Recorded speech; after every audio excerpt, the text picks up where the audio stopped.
Alright guys, I'll just see if I can finish this meal while I'm on stream. Don't know if that's going to work, but we're running pretty late, so it should be a good day today, or at least I'm kind of excited to do it. Basically, we need to write a script. Yesterday we had this tree that we got in, and we had written a shader for it so that it looked like it was blowing in the wind a little bit. But we only have one tree right now. And the problem is, there is a placement system. There is a way to place mashed trees using the terrain system, but we're not actually using the terrain system. We did make this using the terrain system, these hills. But then we exported it as an object. And I'm trying to remember why we did that. Oh, we did it so that we could do the ground crush, because it would have been too hard with the terrain. Since we don't have access to the shader, we had to make our own shader for these hills that would allow us to crush the ground like that, to be... So, in accordance with that, we need to write our own script for placing these trees as well, which should be kind of interesting because I've never done it before. Let's see. Yeah, how you doing, Spider-Man Lashot? You having a good day? I'm just trying to scarf this down real quick.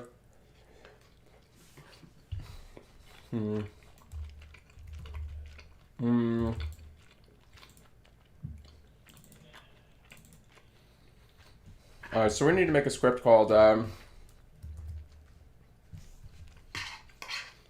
let's see, how would this work? It's going to be an editor script. That's basically going to place an object. Alright, very cool. It's Friday too, so...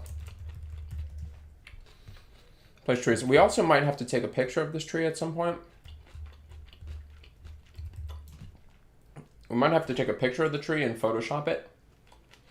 And Photoshop it, that way we have pictures of it and can, instead of rendering the entire object, like the 3D object, just render pictures of it when it's far away. And that should work. I think it'll work. I don't really know what the process is for that, honestly, though.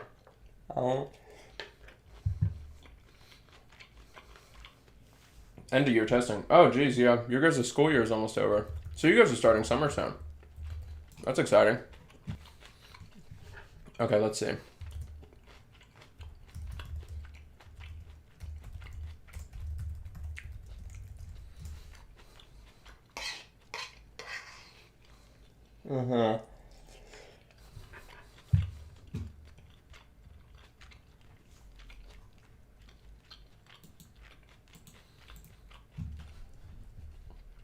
I need real quick too. I don't need building a custom inspector.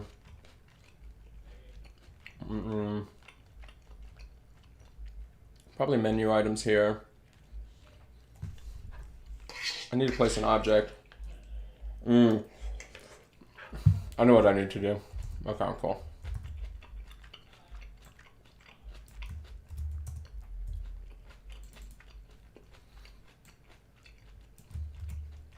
So we'll call it trees.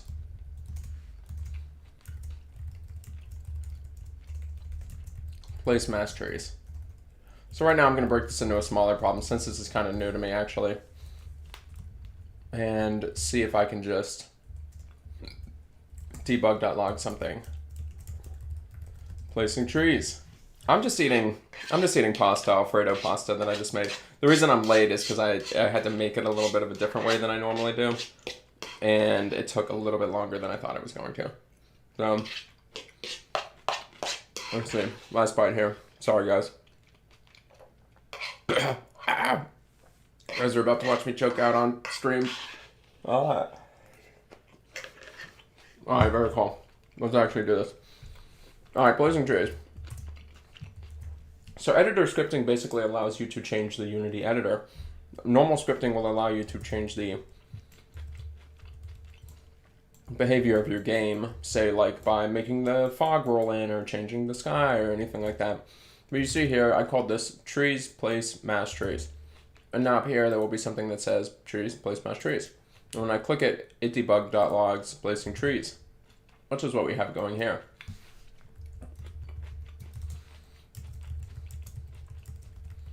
So we'll call that place mesh trees. Okay, and then so what do we need to do? We need to grab tree object, sweep bounds of terrain. Sweep bounds of terrain, pick spot, and raycast, place tree there. Okay, so nothing too crazy. So why don't we figure out how to grab that tree object first? And I think what we can do is just take this tree, which is a prefab, and I believe it's under imported. What's that tree? What was the tree guy called? Did I leave it out here? Yeah, the Laxer tree. All right, so let's put that in there first of all. Then let's go into Laxer tree. Jeez, I'm so bad at. Let's just call this trees.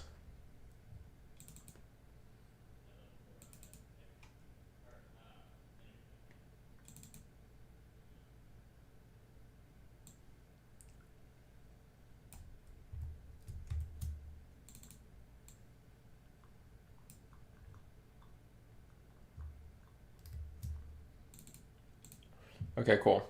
And then let's create a resources folder. And we just need to put this in here and rename it tree1.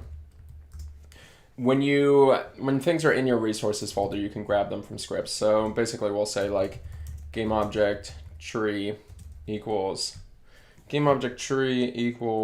resources, which is how you access resources, dot load, add a path. And that path will be, I think, just tree1.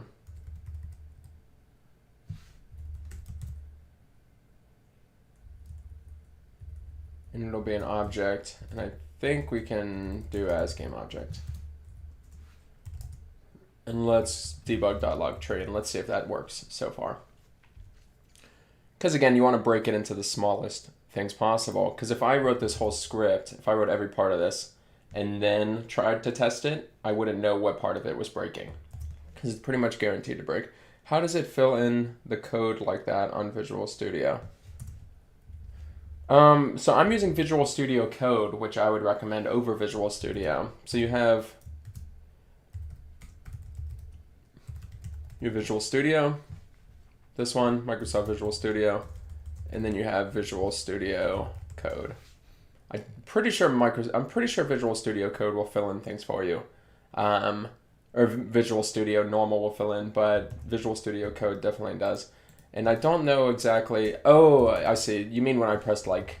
So what's happening here is I write DL, and then these pop up, and I press tab. And that's basically, let's see. Those are called snippets. If we look at my C# snippets, you see right here, I'm defining one, and I'm saying prefix DL. So when I write DL, make this, basically. So that's why it's doing that.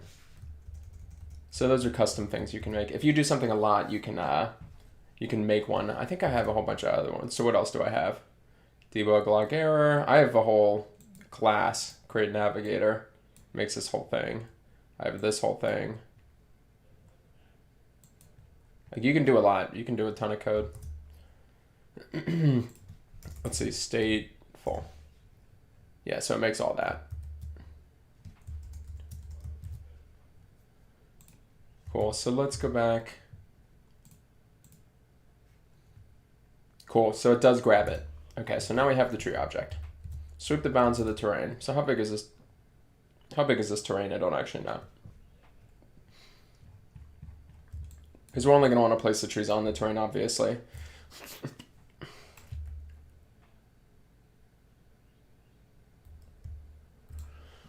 And how do we want to do the math with this? We either want to do like this number of trees or this number of grids or like grid size or blah, blah, blah. I'm not really sure, to be honest. I imagine we'll want more trees around the center than we'll want outside of it. That would be a little more complicated, but I'm sure we can figure it out. But let's see, how does this, what are these hills?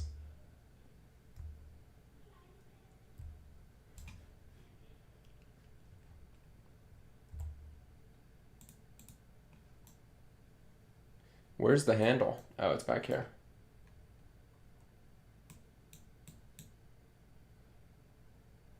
So that's negative 1,500. So it's probably 1,500 across, would be my guess. Just from the fact that it's now negative 3,000 and I kind of eyeballed it.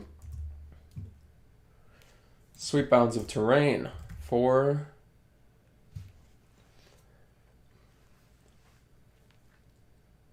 So let's talk about this before we dive into it, because maybe talking about it will help me think it through as well. We blow like the wind in Chicago. All right. I was making some more thumbnails too. I'm happy with these thumbnails. I think they're pretty good. They're stupid, but good all the same. All right, cool. Okay, so if we imagine...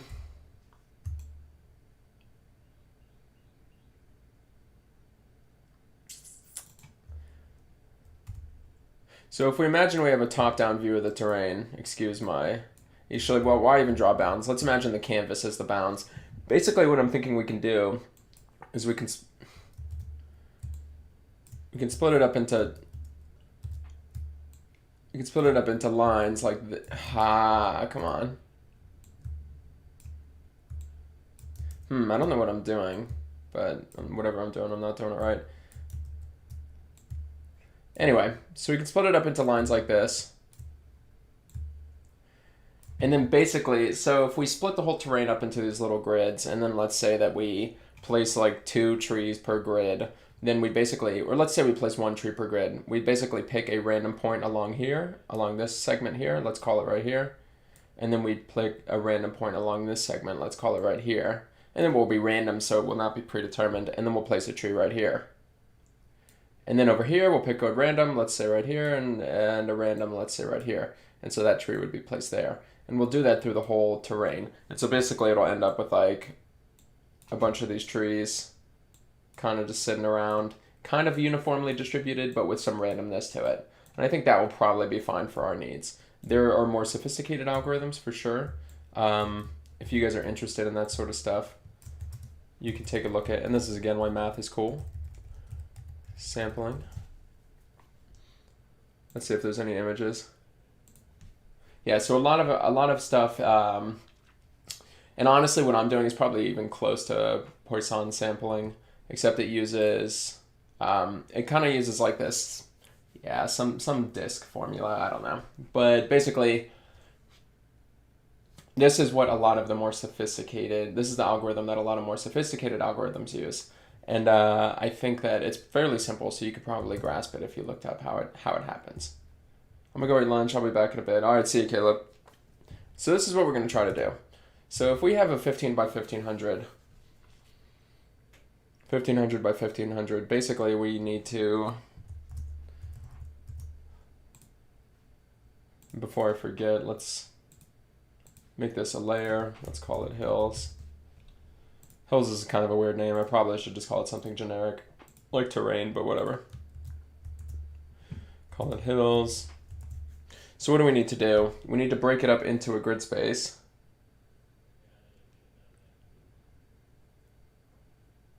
So I guess we need a number of grids.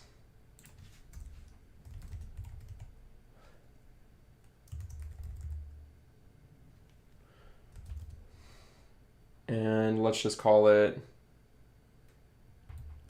150 for right now, just because it divides nicely into every 10 meters there's a grid if it's a 1500, and the way I'm getting that math is 1500 divided by 150 equals 10.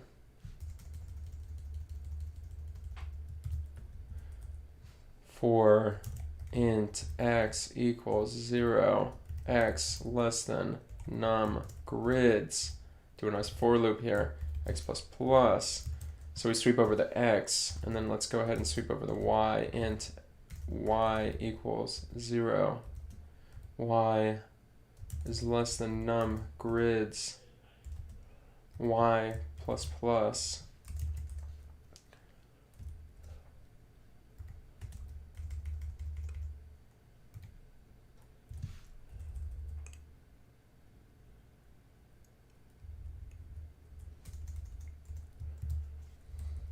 Okay, and let's see. Let's see here. So the number of grids. Cool, cool, cool. And then basically we'll do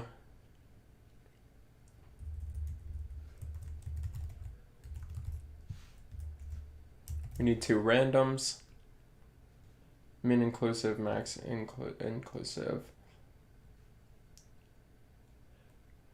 And it'll basically be, let's get the x1 first.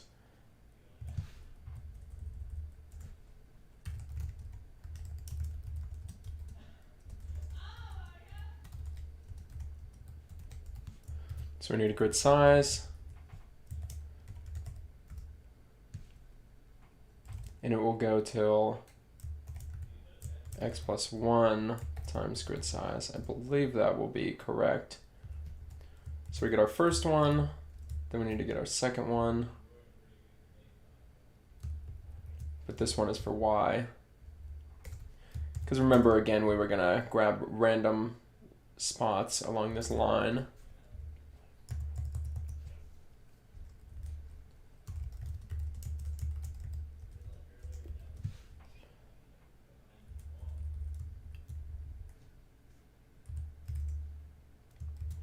Let's actually make that z.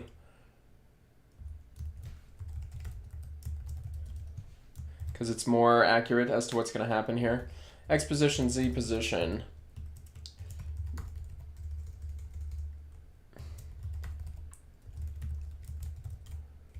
Equals new vector 3. So then we're going to get a position over that. We're going to x position. And then I don't know how high the terrain goes, but let's just assume it's not taller than 300 meters. And z position. So now basically we've gotten a point that is over looking down at this grid space on the terrain. So we have that, and then we basically need to,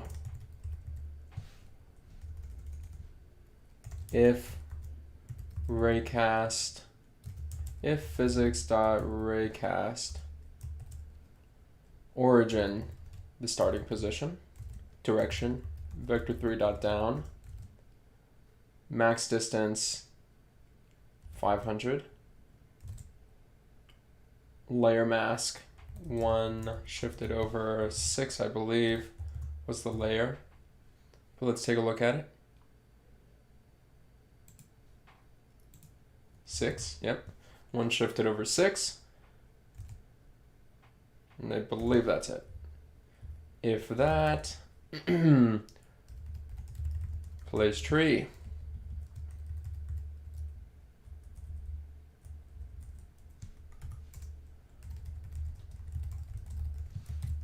And place the tree.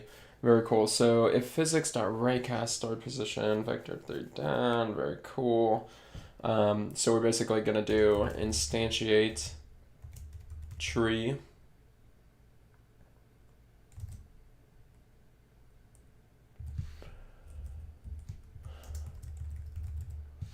Raycast hit.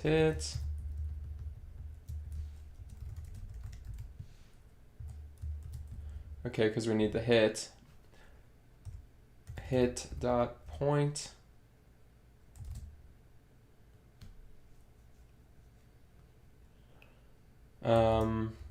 Quaternion dot identity transform dot parent. So before we do all this, we'll create a parent object.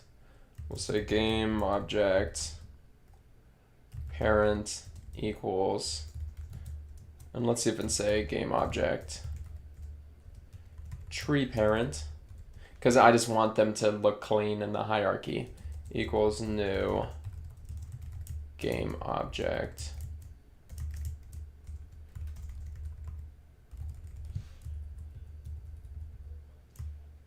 tree parent.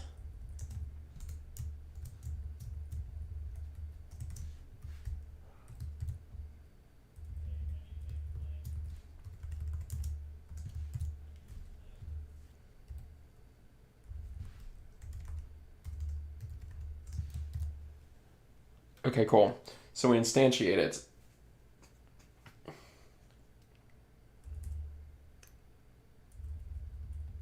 Let's go ahead and create another menu item real quick.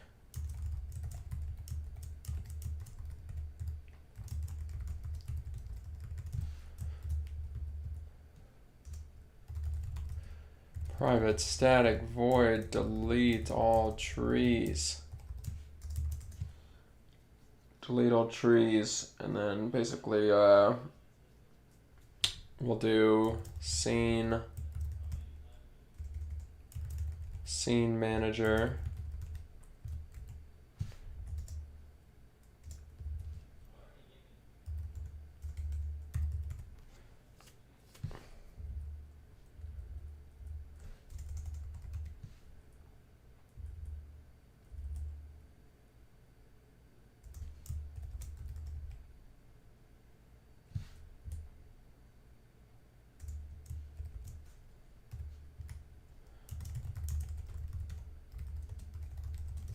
Where basically we get all the objects in the scene. And then for each game object, root in roots, if root.name equals tree parent, delete. I think it might be game object.delete, destroy, root. And that should be good as long as I don't name. Hey, Caleb. Okay, cool. Well, we were just creating a few functions here, one to place the trees and one to delete all of them. But I think I have kind of a rudimentary tree placer here. Let's see. Without you.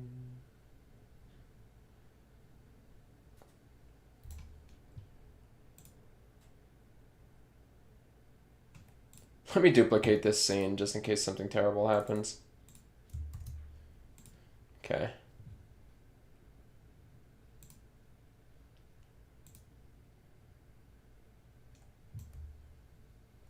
Okay, so nothing happened.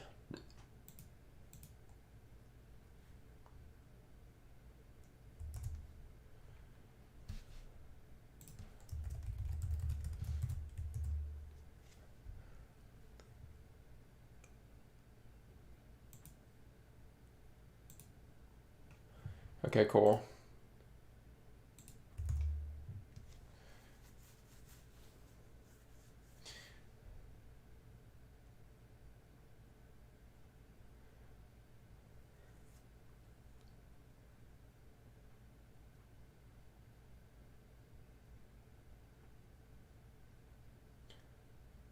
Okay, I'm wondering if it is creating these.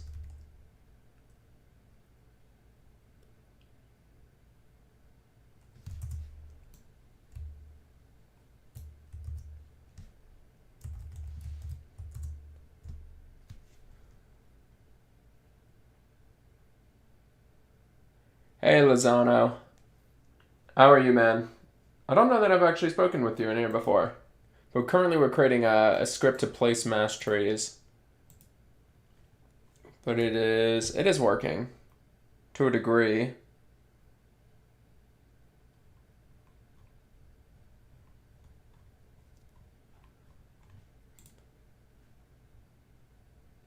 Oh, you know what? It doesn't have a collider.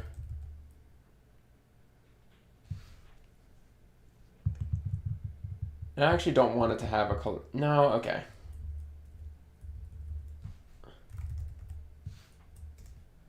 That's probably the problem right there. So let's get rid of this and let's do it. I'm using Unity currently. Yeah, I don't have a lot of practice with Unreal and I'm not a crazy fan of it. Okay, cool. So that's good in a way. So we made a ton of these trees.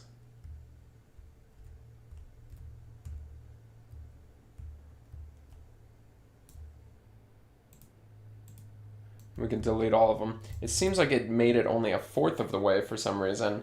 Let me think about why that would be. So we have our number of grids. You know what, it honestly might just be that I had this wrong and it's probably 3,000 wide.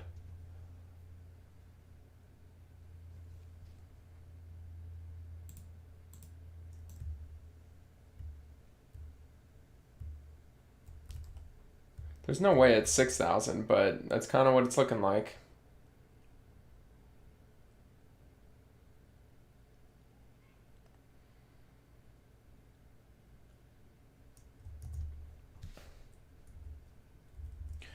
I guess it's a pretty big terrain.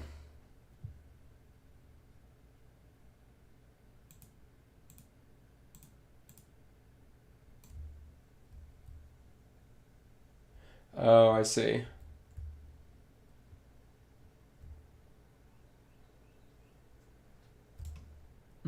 I see. So I was being a little silly about this. Try multiplying the code. I'm not quite sure what you mean by that, but basically what's happening is I'm starting at 0, 0. I need to be starting at negative, like negative 1500 or something like that. So let's bring this back down to 3000. Let's start at...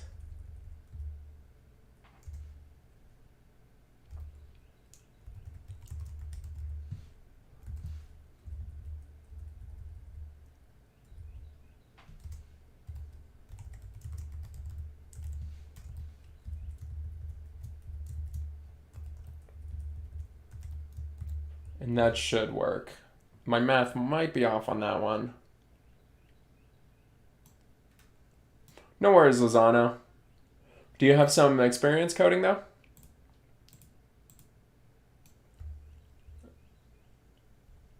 Okay, very cool. So now we have an insane amount of trees. Like a really unnecessary amount of trees. Let's see here.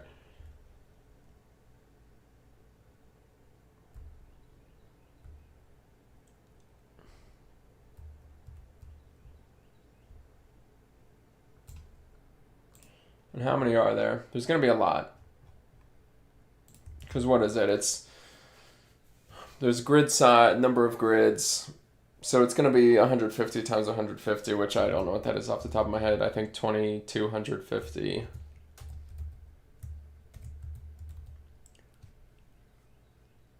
Okay, not 2200, 22,000. Okay, so there's 22,000 trees out here right now, which is obviously too much. I'm thinking...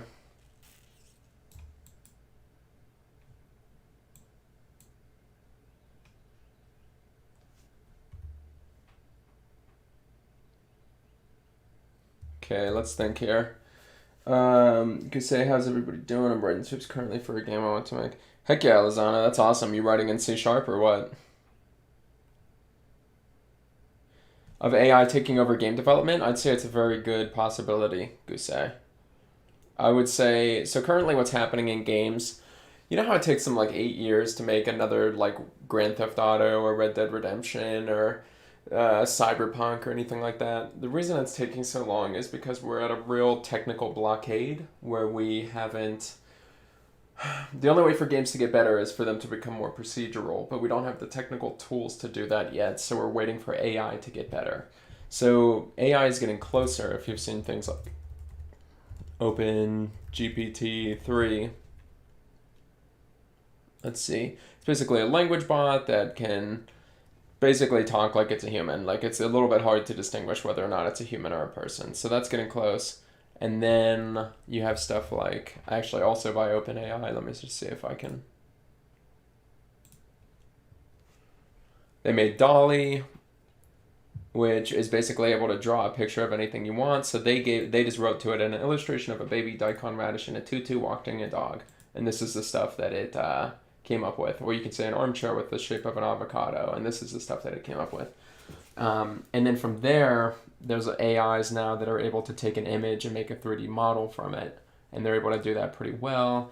So then you start thinking like, okay, well, let's take these AIs and let's have them control the story in the game. And let's have them make assets for the game and stuff like that. And it'll probably just end up being that game AI kind of controls the world and we just tell it what to make or something.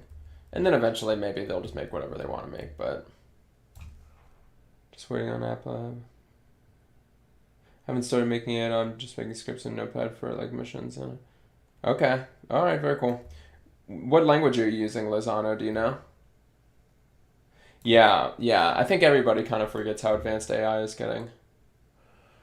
Okay, so how could we improve on this? I would say we could probably improve on this by making it denser. By making it denser, first of all, let's just get rid of all these trees.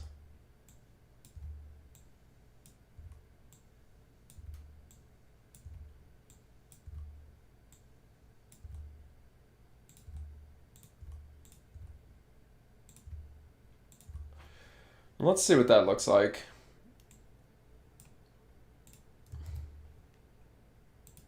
I'm wondering like how many trees we have to have for it to look okay.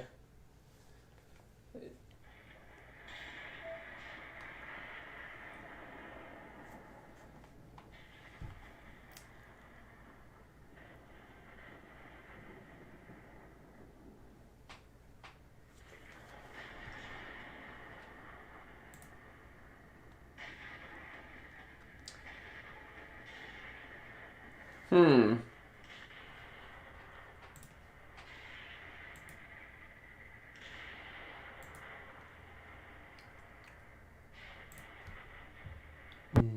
I'm more difficult. I'm curious about those batch calls.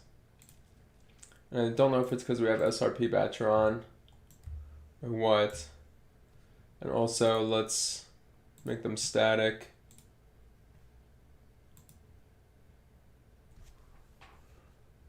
Because they're all the same object, so it shouldn't be that many batch calls. It's still 3,000.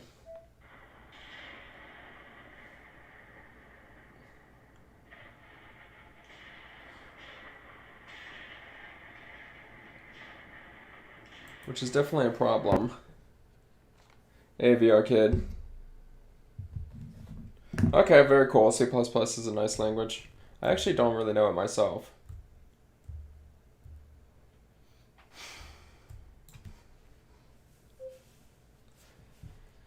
I'm just thinking that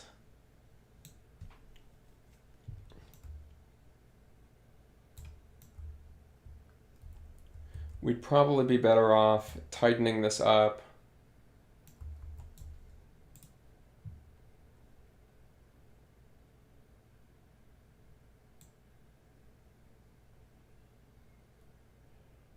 To around like maybe 35 meters.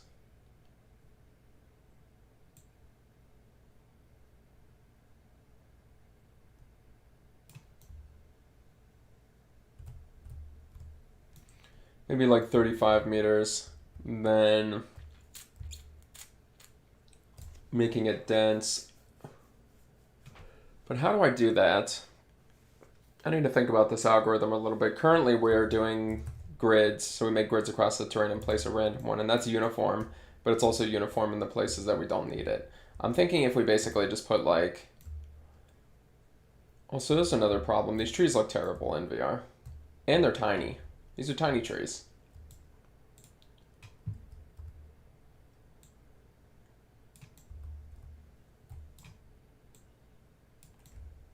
We could probably make them much bigger and get away with a lot less. Because these are basically ferns. I'm not sure why they're so small. So let's mess around with that a little bit. There's a few things. There's first of all a few improvements we can make. A, we need a randomness to the scale.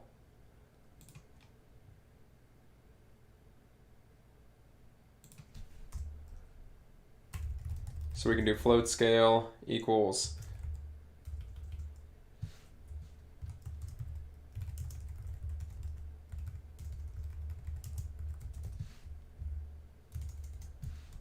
tree new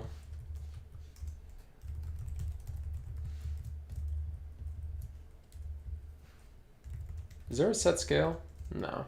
Tree new dot scale. Oh, dot transform dot. Is there a set scale? No. Dot scale. Lossy scale equals. And can I say just like 3? No, it needs to be a vector.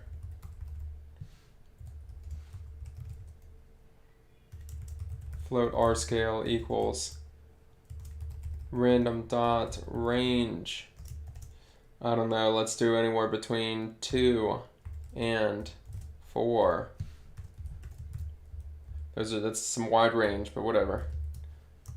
And then we'll pass an R scale. Cool, so now it has a random scale. We also need a random rotation.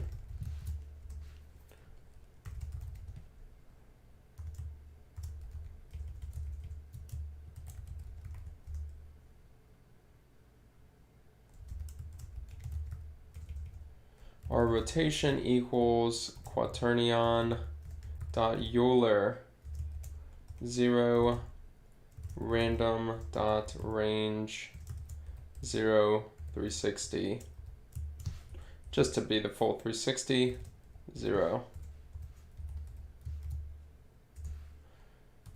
Tree new dot transform dot rotation equals R rotation.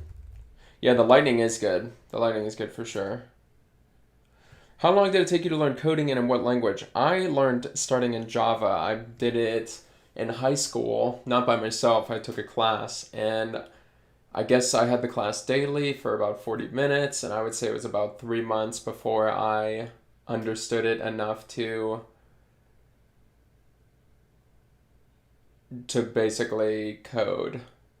And so what is that? What is that? It's 20 days. 20 times 40 times 3, 2400 divided by 60. It's about 40 hours it took me. About 40 hours of learning is what it took me to be comfortable with coding. And that was with Java. I am using C#, yeah. And you can learn C# at Codecademy. It's free. I think they have some... I do believe that they have some paid aspects to it, but you don't have to do those. You can just do all the free ones. But this is good for all sorts of stuff. Yeah, they have C#. So you can just take their Learn C# course.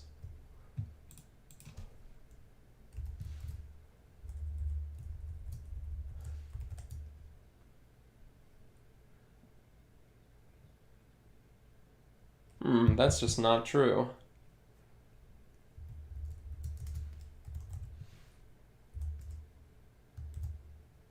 Alright, whatever. Alright, so let's hit this.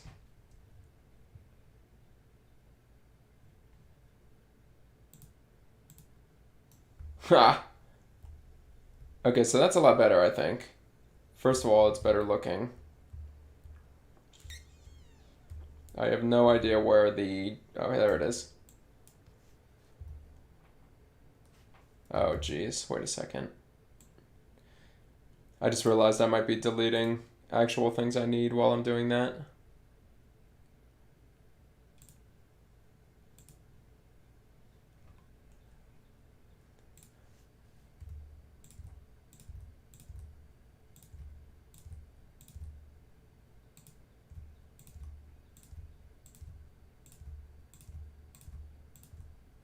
With you I'm wild and free.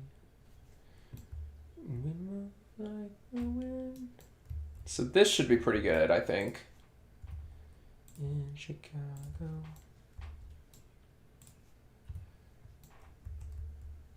This looks a lot more foresty. I know it's not, and it never will be, photorealistic because we're making it for the quest. But I think that's pretty good. And then obviously we can just get rid of a lot of these. So once we figure out that algorithm, we should be doing better. Try adding random sizes of trees. So we just did that with the scale, Lorenzo. Although you're right, they do look kind of... They do look kind of similar, don't they, in scale? No, that one's way taller.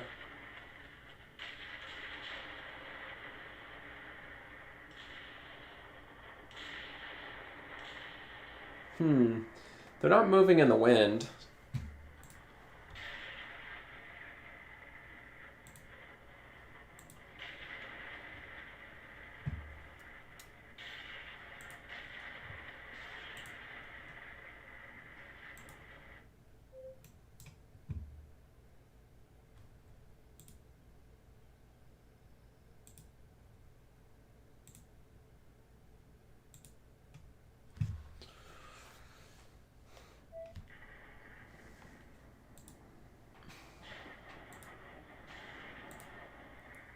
I guess that one looks better. Did I grab the wrong tree? Give me a second here. I might have...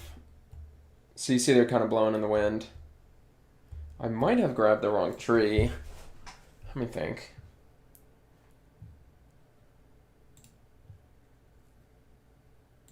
Imported trees, mobile.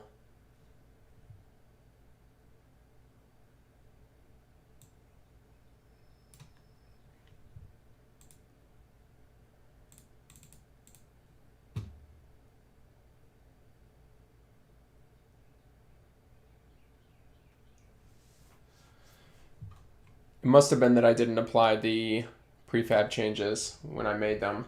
Let me think. I believe this was the one that's... But let me check the models real quick just to make sure. Because I'm trying to use the one that's going to require the least amount of compute.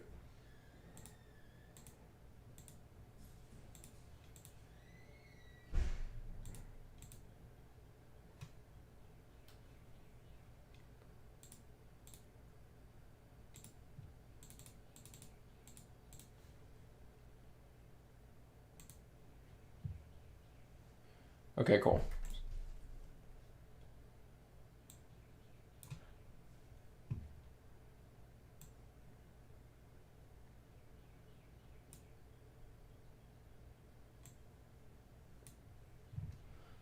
$338 vertices, 262 triangles. Okay, so this one's double. Cool. So I am using the right one. That's good. And then I need to see... let's see here.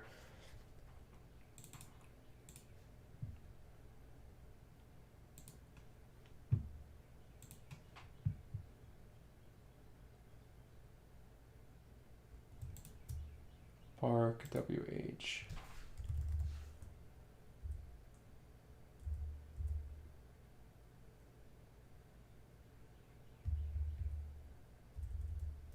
Does that look better? Does that look better or worse? I feel like it looks worse.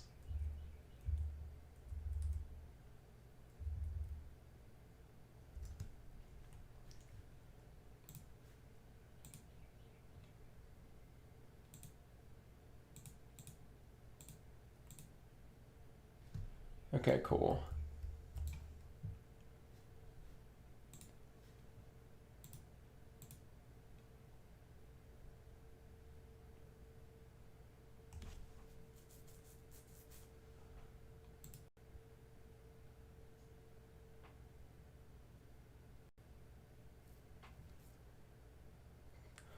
All right, sweet.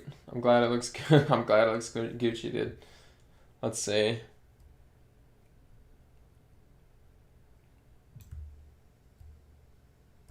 Yeah, it's a lot of trees.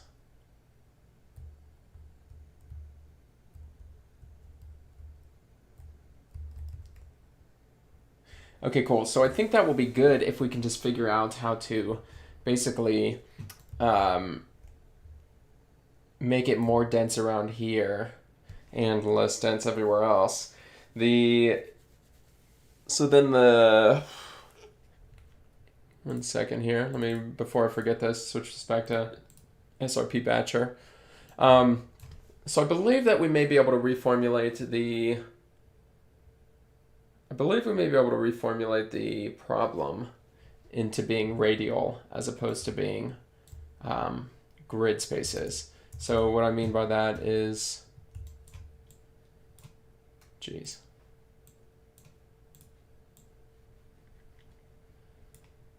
What I mean by that is basically, if you have a starting point, you can place trees along that line, then that line, and that line as you go in a circle. And I'm almost thinking that I might be able to go in a circle, like break it up into arcs, let's say of like, I don't know. This seems a little crazy.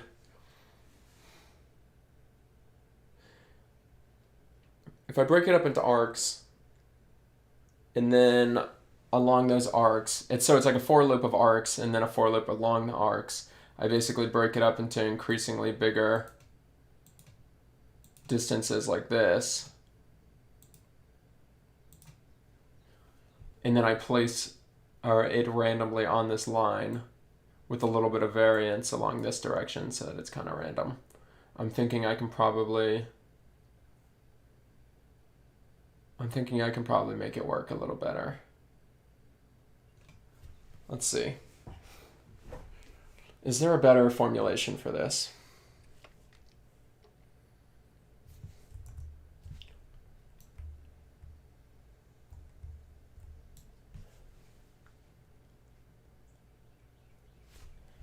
Let me take a look at this again real quick just to make sure I'm comfortable with the distance of the dirt and whatnot.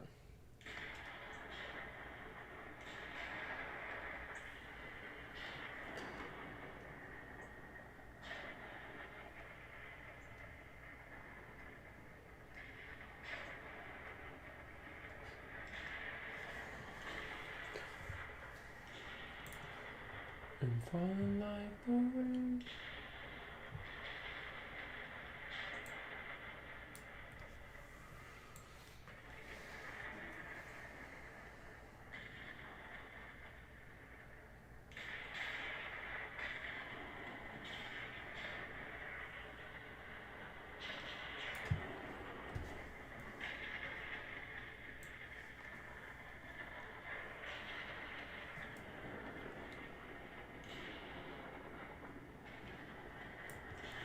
Yeah, that seems good to me. Okay, and then I need to make the resolution of that a little bit.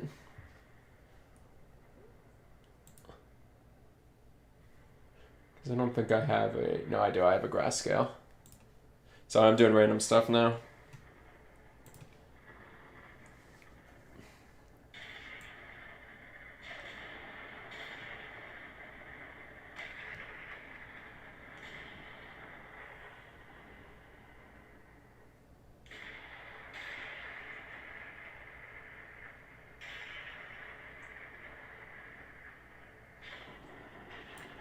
Okay, cool.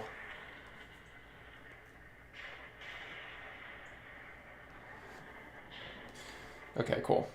So yes, I am comfortable with that. Hey, CS Fox. Try bringing the scar darker, bro. It'll look way cooler. Yeah, so everything is kind of scattered right now. I'm just getting the effects in. I haven't really chained them together. But yeah, the sky will get darker.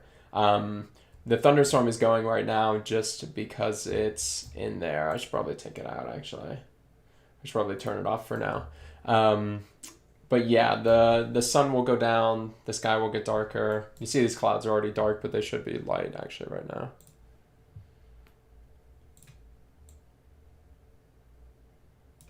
Should be looking more like this right now. And that's how it'll start. And then all the things will start happening.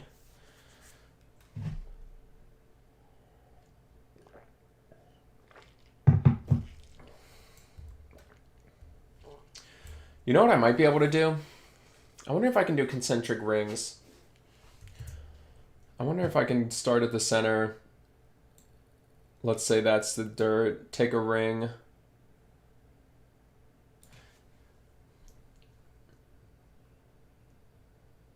Take a ring. Place like 30 trees in that ring. And then just slowly diminish the rings. I think I'm more comfortable with that than this radial thing. This, I think, is actually a little bit harder of an algorithm. But hey, Fire Music Gamer. Dude, you should make it like where the trees start floating and breaking when you go Super Saiyan. So I do have some ideas like that, yeah. And actually, the trees floating and breaking could be cool. Yeah, that could be cool. I was gonna do rocks, but trees could be cool because I'm gonna do small rocks, and then I guess I was gonna do big rocks. But it could be cool if I do small rocks and then the trees, since it makes more sense for where I'm at. But yeah, I'll probably do that, Fire Music Gamer. Thank you for the idea. I'm stealing it now. It's mine. And in the next video, I'm going to say, I made that idea. Okay, let's see. So how would the math work on this? Basically, how does the math work on concentric rings? I guess I would say that we're basically going to have a distance. Let's say that distance is 30. And we'll go out that far.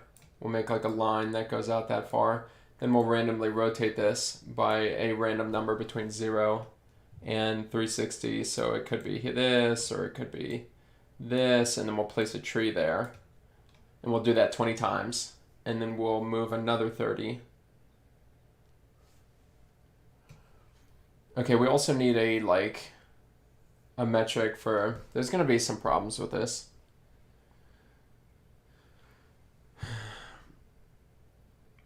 2r squared pi. So the area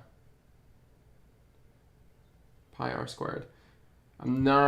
So that's close to the area of a circle.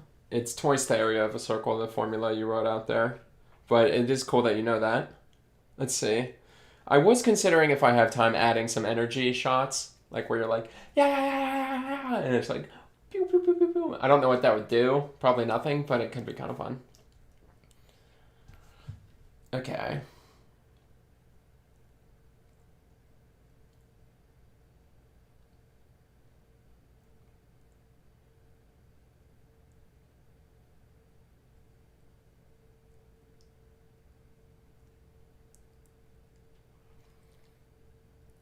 Okay, cool. So I think it's going to be this vector. We're going to rotate this vector around. There's going to be a buffer at the end of it. That's the distance. Then when you're done with that layer, you will add this distance to that vector. So now you have a new one with a longer vector, and you'll rotate that around, and there'll be some bigger buffer. And then you'll add that, and next you'll have an even longer one with an even bigger buffer. And so that should be good. Let's see if we can do that. No worries, Lozano. I'm just glad you're getting into the math. I'm glad you're thinking it through while I'm trying to do it as well. That's good. Okay, place trees. Okay, so this one is aus. We don't even want to look at it anymore.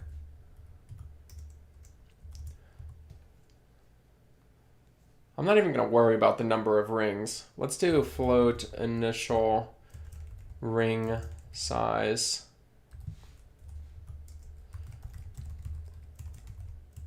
So this is the interesting thing about math. We did this whole thing with the grid system, right?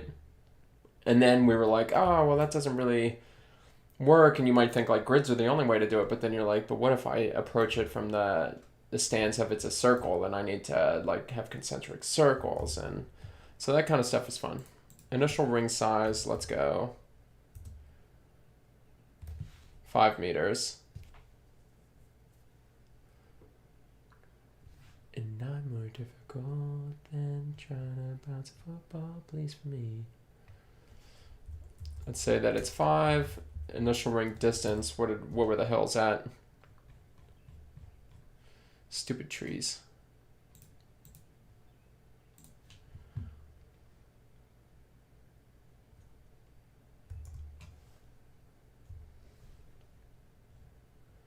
No more difficult.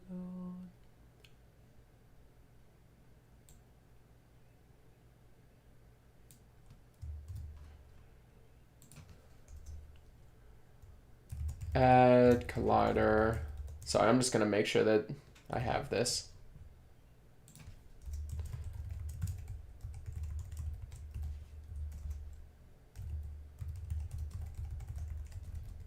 Oh wait, no, I can't recast it and add a collider. How do I add the collider? Okay, cool. Add the collider, remove the collider. Let's see. Void add collider, because I need the collider to recast it, but I don't want the collider on the object. So let's just do this real quick. Add a collider to the terrain. Remove a collider from the terrain. Void remove collider. Instant transmission. I probably can't add instant transmission. I've got an idea you could make a Tron game. Tron would be fun. I haven't had enough sleep, man, and plus my math teacher doesn't explain squats, even though I have trigonometry of all of that, and he does nothing, man. Hey, I'm not shitting on you for getting the formula for the area just a little bit wrong. I mean, adding a 2, you were probably just thinking about the area for the you're probably just thinking about the formula for the diameter. So diameter equals 2r pi, and area equals r pi squared. So I don't think anyone would blame you for messing that up. They're very similar.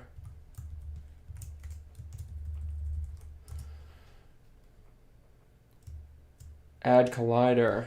So this time here's how we'll do it.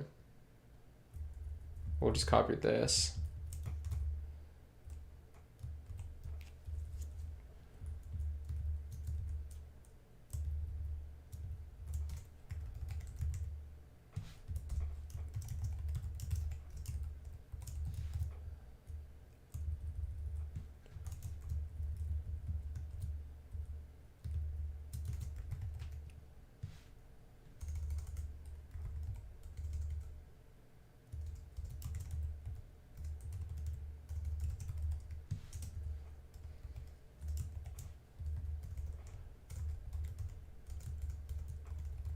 So I'm just breezing through this here. Alright, so basically I'm just saying add it, then destroy it.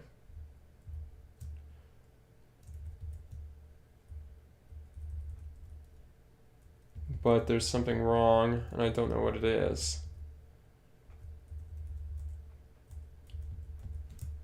Here we go. Okay, cool. And these need to be static as well.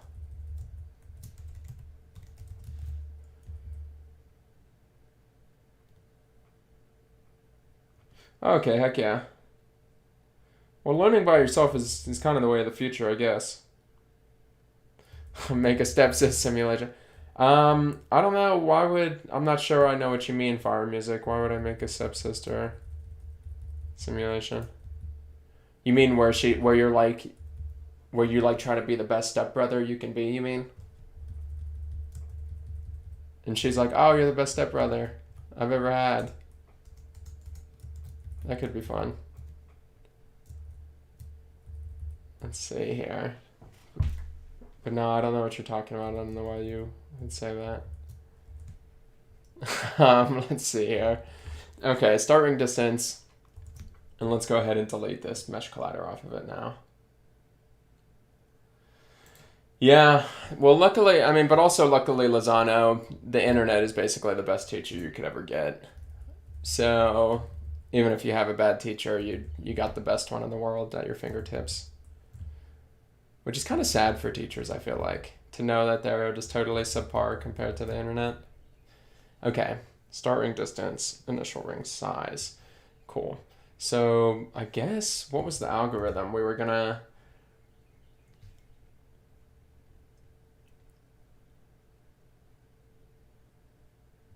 Real ones know what I mean. So we're gonna basically... How's this gonna work?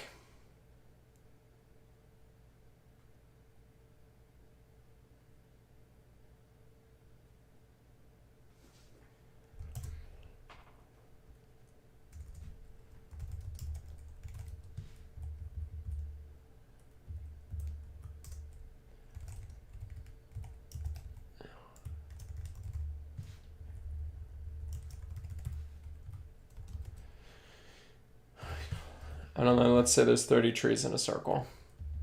Int x equals 0, x less than num trees in the circle. So first of all, let's do a for loop over the number of trees in the circle.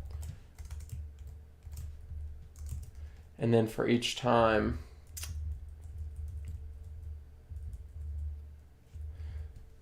okay, and then basically each time we do that, get random vector. So it's going to be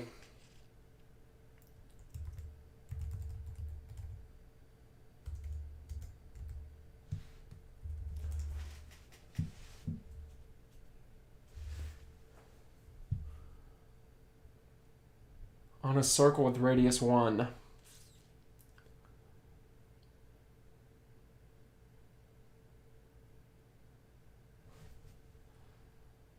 might be yeah, so there might be like an easy way to do this. Rotation.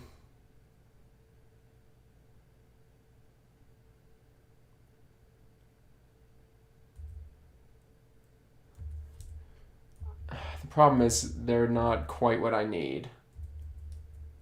Because this is going to be a random rotation on 3 degrees of freedom. I just need the 2.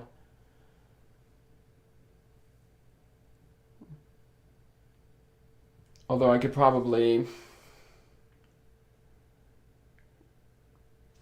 why red? Let me think, because I want to know if I can do this. What am I trying to do? I'm basically trying to... How do I go? So basically I'm trying to have a start position, a direction, and then I'm just trying to rotate that randomly within the circle. And I'm going to do that about 30 times and place a tree at the tip of each of those rotations. So in each layer, there will be 30 trees randomly placed. And so I'm just basically trying to figure out how to get a random. I know how to do it. I'm wondering if there's an easier way to do it, like with existing code that I don't have to write myself. And this one returns a random point in a unit circle. In the unit circle. You know what? Whatever.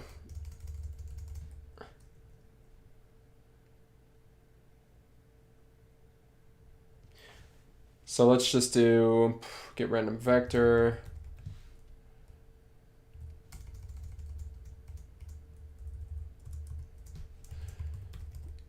Vector 3 start vec equals vector 3 dot right, which is just someplace in the horizontal plane, get random vector vector 3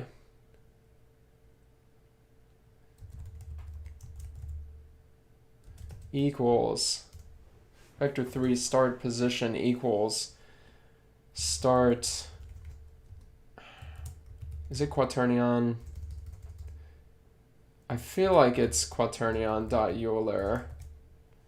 Quaternion dot Euler 0 random dot range 0 to 360. So here's the random rotation for this vector times start vec. Okay, so now I have a random start position.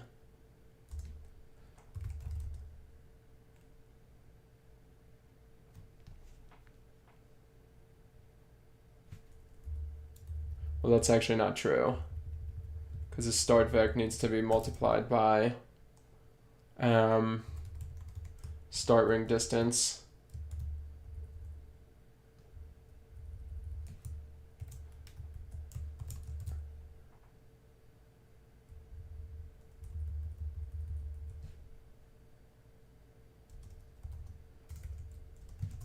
And what was it? Do we remember what it was? Okay, so let's say that it's 50.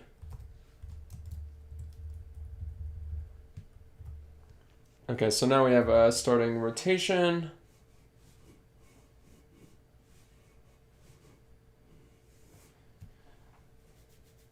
What were you saying, Fire Music? You have a kid with your sister or something?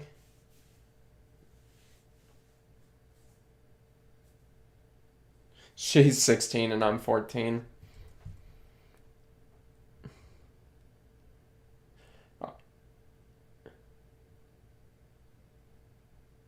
All right, Lozano, thanks for the help today. I appreciate you coming by, and I'll be happy to see you in these streams later.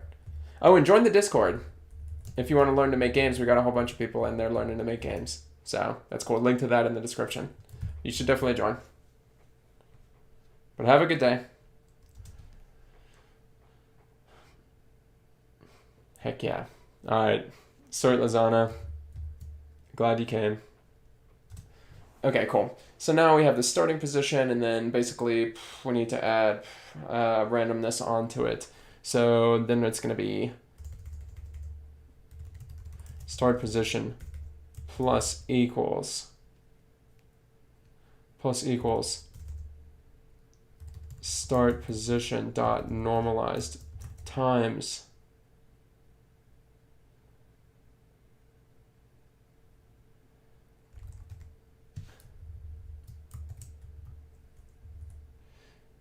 initial ring size times random dot. So like a 0 to 1 range.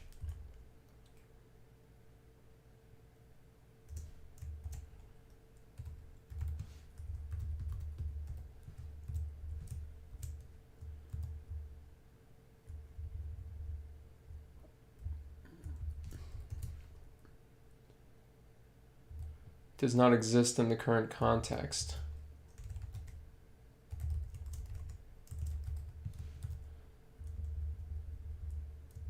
All right, come on. Stop messing with me. Okay, so I spelled that one wrong. Okay, cool.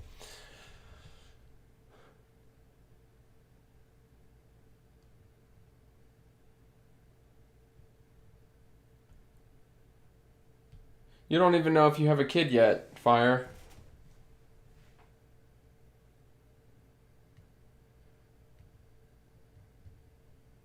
All right, see you, Lozano. Yeah, I mean, the formula was close. Have you tried using Linux to code? No, I would never do that. No, I don't know why I have something against Linux. I've just never had to use it, so I don't care to know it. Okay, start position, add that, and then do this placement. Because you're more difficult than trying to peel an onion. Add a tree. Static void add tree. What?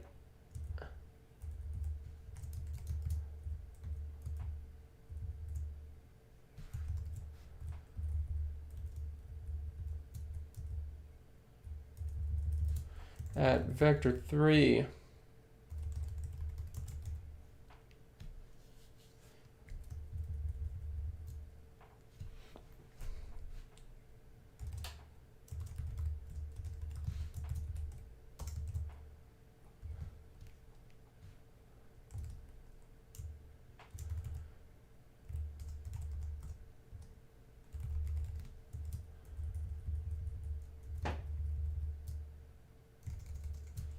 And I'm just breaking this out so that I don't have to look at it so much, and so that I can just write add tree.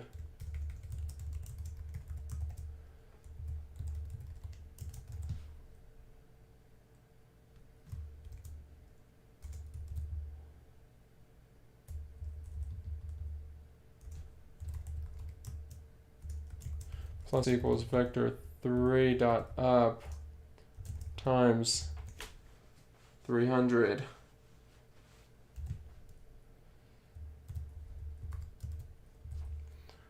Okay, so I just pass in the start position, the tree, and tree parents dot transform. Watched a part of the bird stream yesterday doing math for wings. Wouldn't it be easier to use an animation controller? I guess it depends on developer preference. I don't know, actually, if it would have been easier. Sorry, Fire, I'll answer your questions in a second. Yeah, the problem was the specific way I was trying to do the animation was animation by vertex. It wasn't animation by, like, transform, if that makes sense. And the bird was just one object. It wasn't multiple. Like, if I had a bird body and then 2 wings, yeah, I think the animation would have been nice and easy. But I didn't want to do that. I also think I was saving some CPU time by doing it on the GPU instead in a game where CPU time is going to be really important. So I don't know. Yeah, I guess it is just developer preference. It depends how you make the art assets too. So yeah, but no, that's a good point for sure. And I think most people would probably do it the way you're saying, Thought Drifter. And let's see, Linux is hard to use. Yeah, you get what you... There's pros and cons to each one. Let's say that. But you are right that I definitely lean towards math and programming over the more artistic side of games, which is maybe a weakness of mine. You tried using Linux, it's hard to use, and I use Linux to code, and it feels like you're coding in an 80s computer. The coding language is just simple green and black text with some buttons. What language are you coding with in Linux? So Linux is an operating system, Fire. It's not like something you code with necessarily. Whatever coding you're doing, you could do the same coding in Windows. Place. Actually, maybe that's not true. Place tree.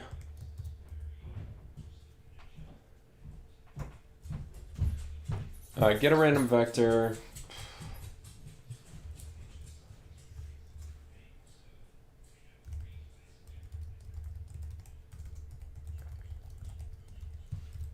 And place it. Okay, cool.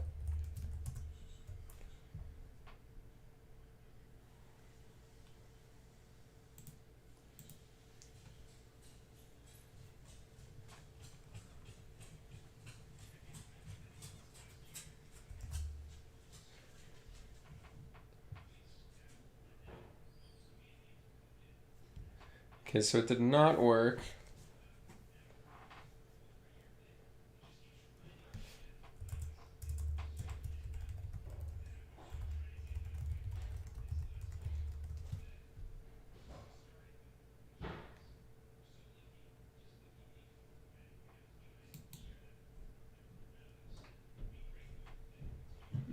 I don't know about that. I don't know if it is. I think you're just programming in like C or C++ or something.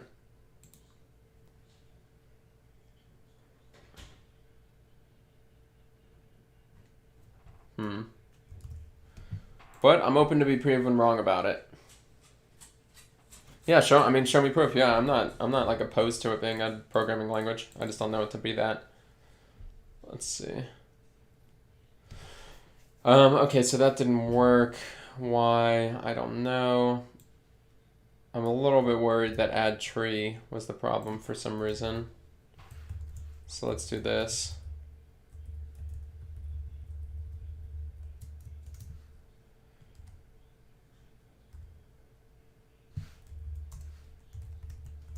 And let's see if this works.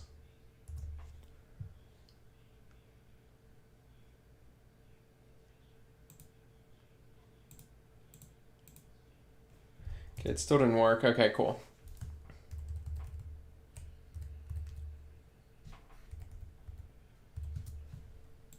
So what is it that's not working about this? For num trees in circle 30, initial ring size 5.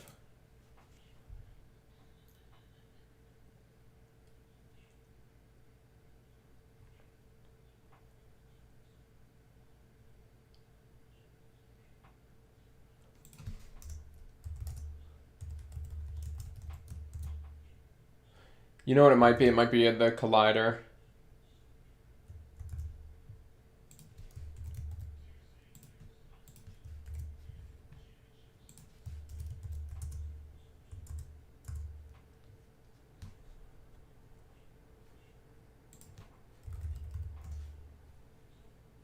No, I'm not lying.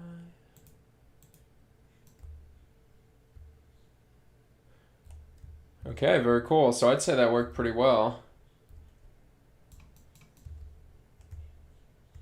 So let's see if we can expand on that.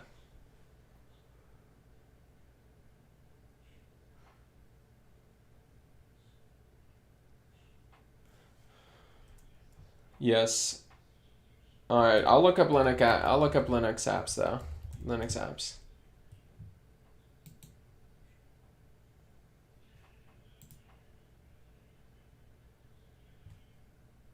This is what you wanted me to look at, Fire? What is this?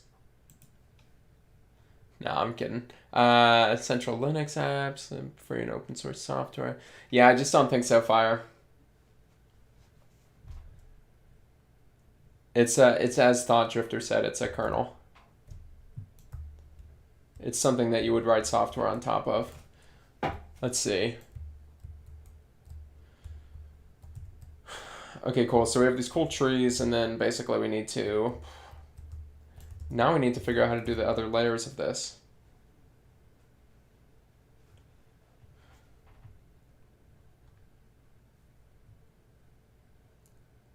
So basically now, what was the next part of this algorithm? We were going to do...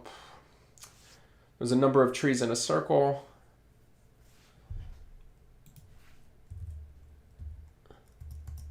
And then there's basically should be another for loop around this. Int L equals 0. L is less than num layers. L plus plus. Just L for layer. I don't know. Don't make fun of me.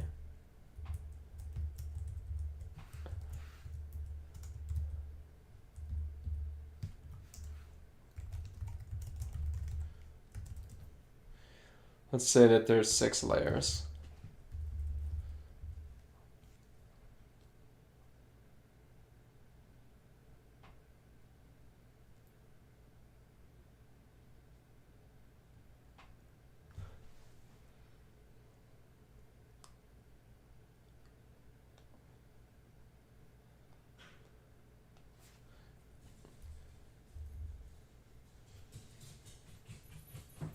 So then we'll do start ring distance equals start ring distance plus initial ring size, and then initial ring size will equal how do we want to increase the ring size?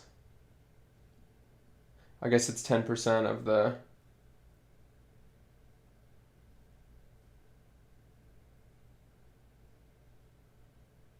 it's 10% of it, so I guess let's do 0.1 times start ring distance. Is it just that easy? Let's see.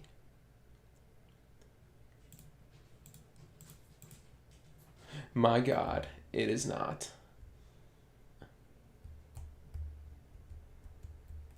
Or maybe it is. Maybe that is correct. But the layers are just too small.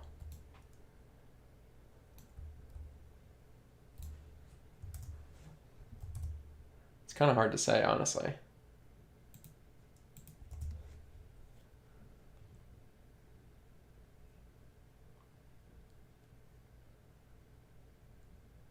Starts at 50 out and it's 5 long.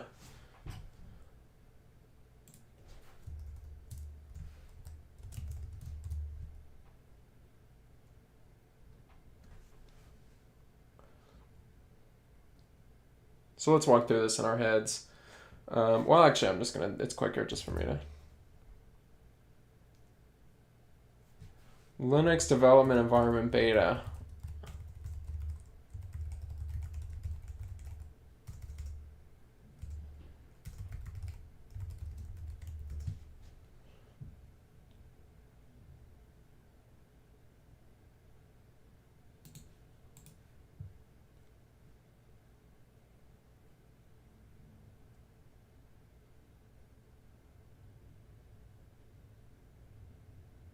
Yes, so this is a development environment. So it allows you to program in other languages on your Chromebook. Is this what you were talking about?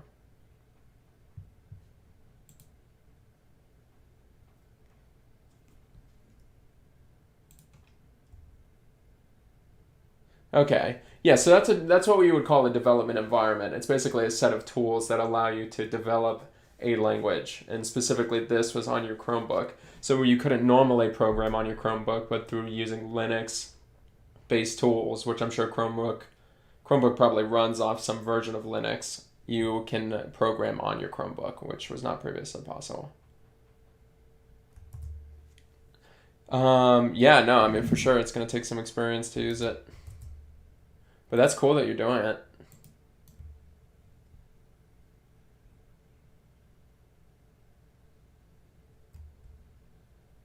Okay, so that got out of control really quickly. And I don't know if that's just because the increase was so large or if that's correct. So let's take a look at it. Let's just kind of walk through it in our minds. So it starts at 0, 0. Starts at 0, 0. Starting vec is just 1 to the right times start rink distance, which is currently 50. Then you add to it start position normalized times initial ring size, which is 5, times this random range. So basically then it kind of perturbs it a little bit within that range, and then it adds the tree there. Cool. And then start rink distance is now the start rink distance plus initial ring size, so now it's 55. And so next time it comes around, it's going to be 55.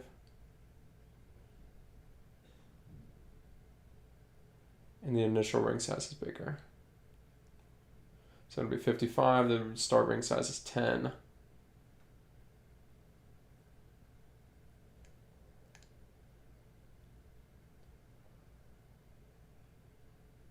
Yes, I believe this is correct. Yeah, C# and Unity are more fun fire. You should definitely learn that instead. It's going to be a little bit easier too, I'm not going to lie to you.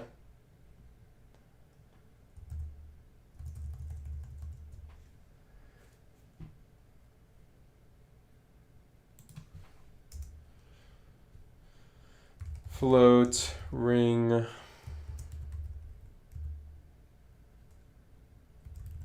lessendarity, I guess.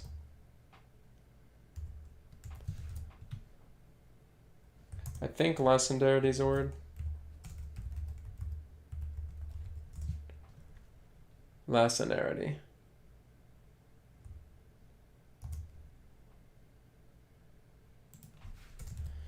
Which I believe is just the amount that the frequency changes, or something like that. And let's make it like 1.2.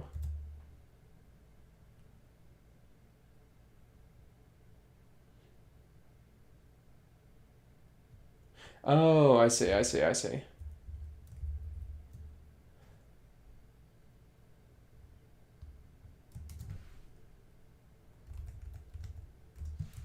That's why I was messed up.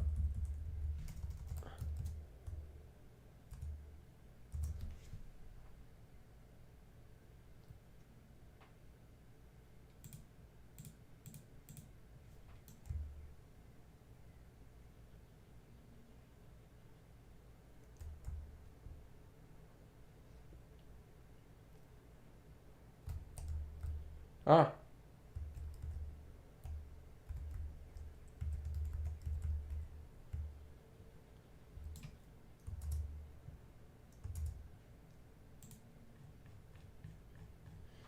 And we still have like hundreds of trees.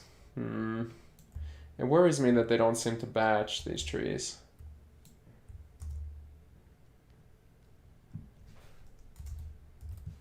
Let's do 1.5.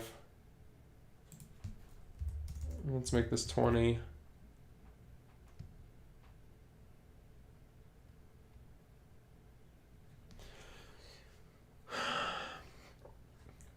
And then we might need to do an imposter. Trees in circle 20.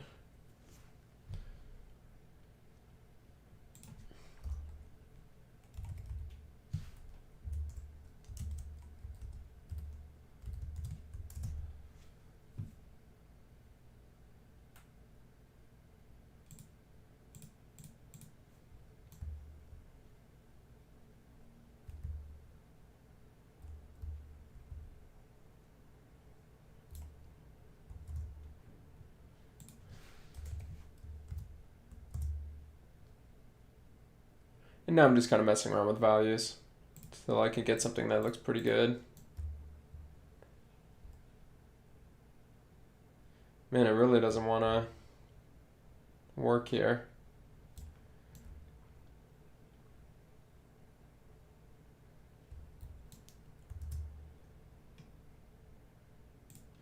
Maybe that initial ring size is just too small. 10 meters. Even 10 meters is pretty small. Let's do like 15 meters. Hey, Winters. Hey, Ease. What's up, guys? we're currently just making a script that places trees, and I'm trying to make it do it in such a way that I'm comfortable with. Basically, I just needed to...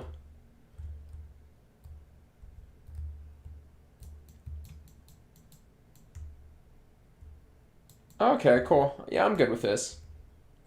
For now. For now, this is good enough for me. And they're still blowing in the wind, very nice-like, so that's cool.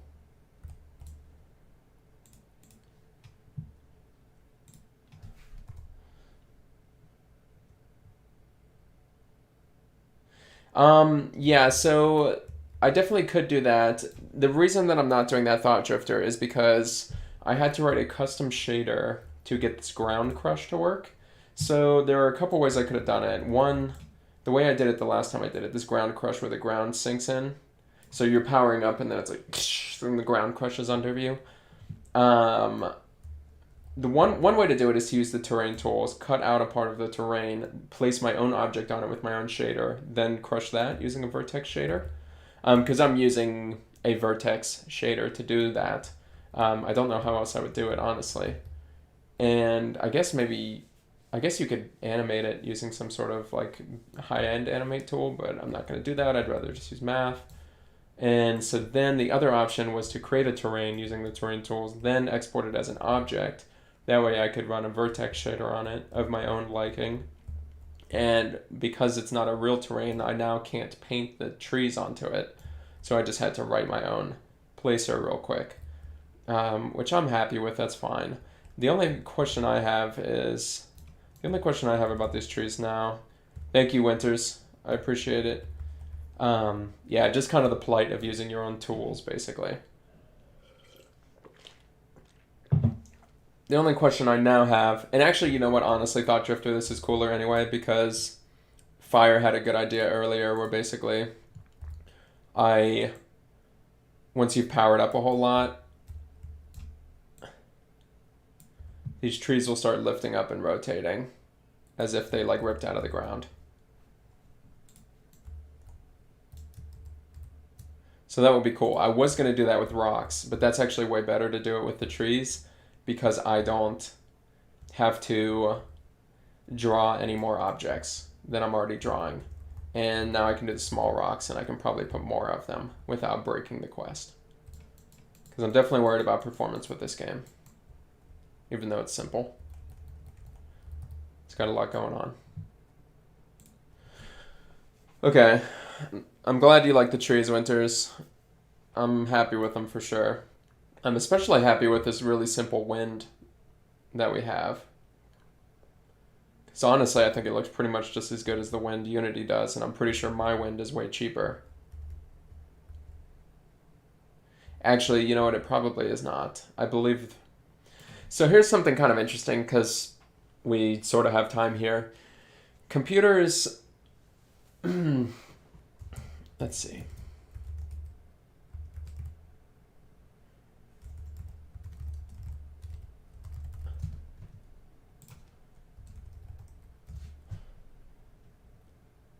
This book is not so good. How would... Did Perlin write it? Here we go. Okay, so basically when you're doing the rendering for your game, you have two options. You can either use textures, which is what everybody's using, and that would be stuff like this, where you have a pre-made image. That you already had an artist paint, and then you go in and you slap it onto an object in the game, right? The other option, and the two that have been kind of at heads for a while now, is the procedural approach, where you don't actually have any textures, all you're doing is using math. I think that approach is really cool. Obviously, a lot of people do as well, but it doesn't look as good. And basically what happened was computers were not fast enough at doing the computations required to make something look very good without using any of these textures. So we defaulted towards textures because our memory bandwidth was high enough and it didn't really matter. But what's happening now is that the computers that are running the games are getting way, way fast, and our memory bandwidth is actually becoming a bottleneck. So we're like kind of at this point now, especially on mobile headsets, where it's almost switching over to where they're like, yeah, if you can get away with not using a texture and instead just using some math that makes it look good, maybe go with that instead. And I don't think we've quite crossed that over yet, but we're certainly working our way there. And so that's interesting because for a long time these guys were kind of getting shat on, um, because they were spending their whole lives coming up with all these algorithms, and then in the end it just really didn't matter. And you know what? Ironically, it might not end up mattering anyway because we'll probably just use AI. What we'll probably end up doing is a data approach where we take a bunch of pictures of the real world, feed it to an AI, and then that AI will use math to create faithfully that texture, as opposed to what we can just kind of think of with math. So in the end, this whole book and everything in it will probably end up being useless anyway. But for them, it's kind of ironic because they'll have won out the argument. They'll be like, I knew it, proceduralism was the move, but also it was AI and we thought it was normal math. So that would be kind of a bummer for them, but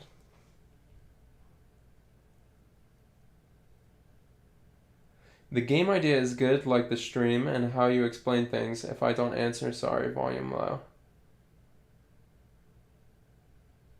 No worries, Winters.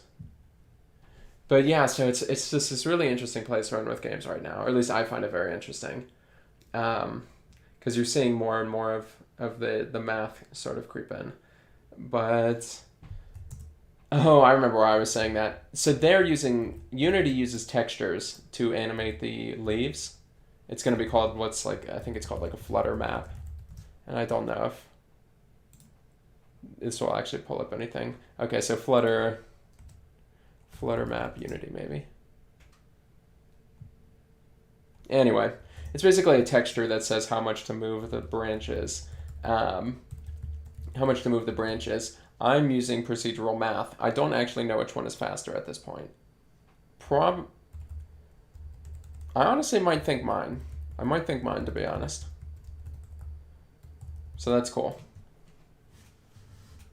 Let's see here. And it's Friday fun day, so I think I'm going to end the stream early at 4. So we have about 18 minutes left. So let me think. Let me think here. What do we still need to do? We're kind of blowing through all this.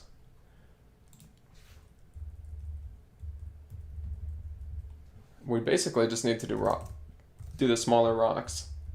And then after that, we'll need to start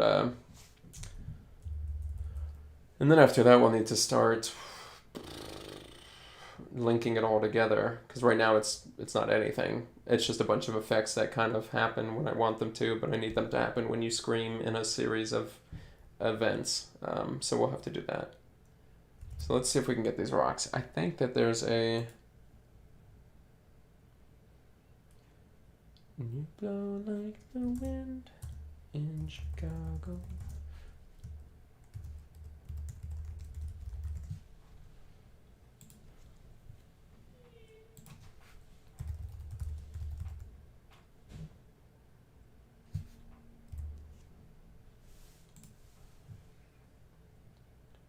Low poly rock generator. Wow, that's cool, actually. Oh my god, this guy wants $120 for his low poly rocks. Let me see this. They do look nice. Those are some good rocks. They do look nice, alright. I'm not gonna lie, those are pretty nice rocks. This is cool. See, I love there's just so many people who just want to program really fun things. Wait, it's interactive?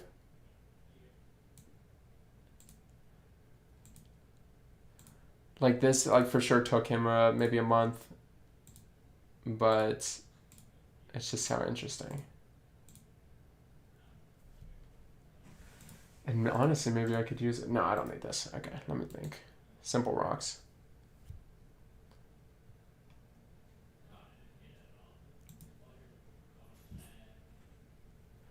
Seven meshes, 7 high quality, 2K texture maps, 3 diffuse. Each mesh is 300 to 500 triangles. It's not really simple, my man. Let's see. Because if I put a budget of like 20K for my rocks, that's only 40 rocks. Well, I could just use the 350 one, and then it's 60 rocks.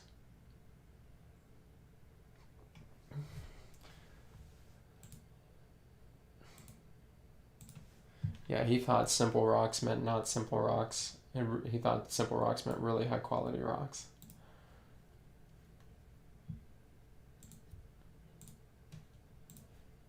Alright, let's find us some rocks here.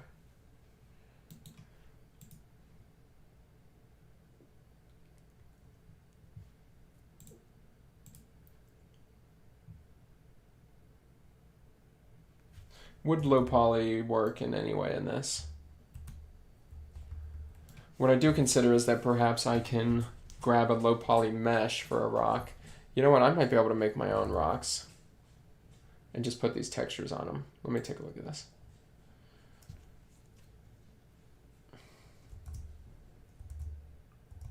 Those are a little too realistic looking, maybe.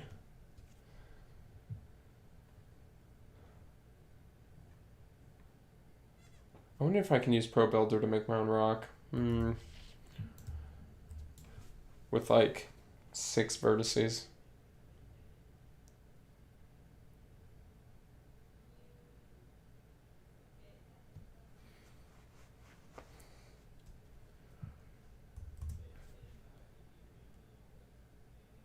Simple rocks now with 500 vertices.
Oh, come on.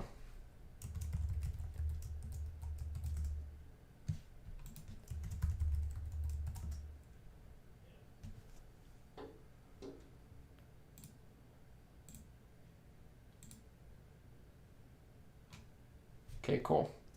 Low poly simple nature pack.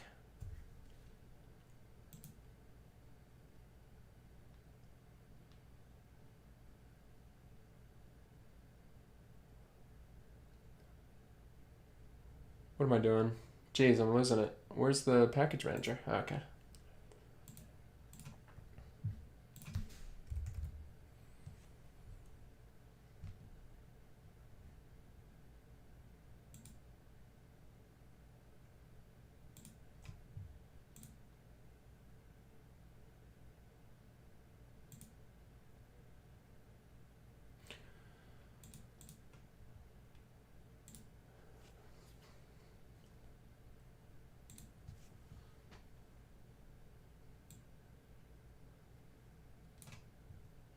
Don't need the scenes. Don't need those packages.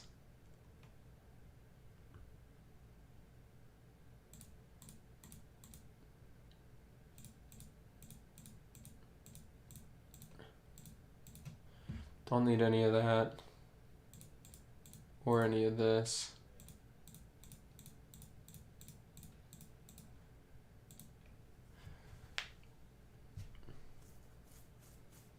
Okay.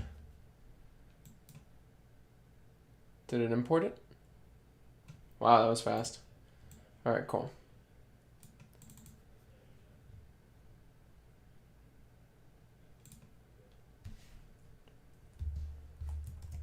Let's rename this rocks.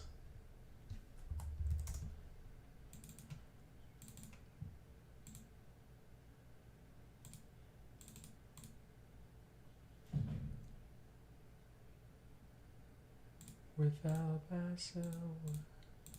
What are we looking at here? That's simple. 84 vertices, that's simple. That's how you make it. All right, 78, 60. Cool, so I can use all of these. Very cool. That's good. Then I need to basically simple nature background, prefabs. What materials are these using? Rock one. Oh, the material is on the object? Oh, interesting. Okay, cool. So let's think here.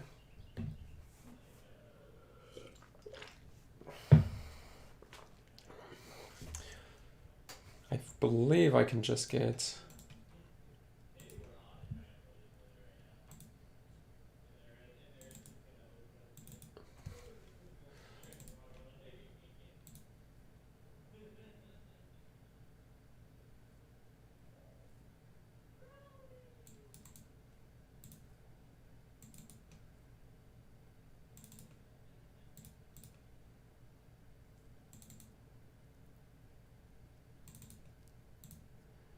Nothing more difficult than trying to bounce football, please, for me.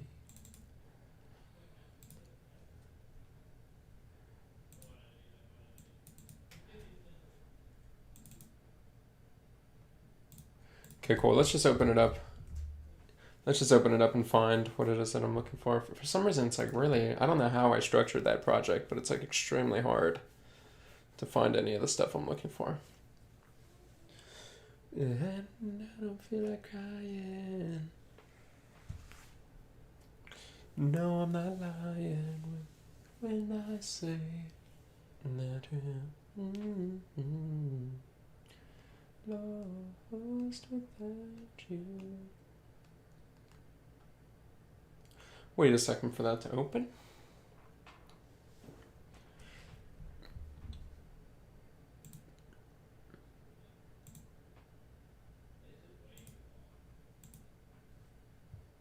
I guess they're not prefabs.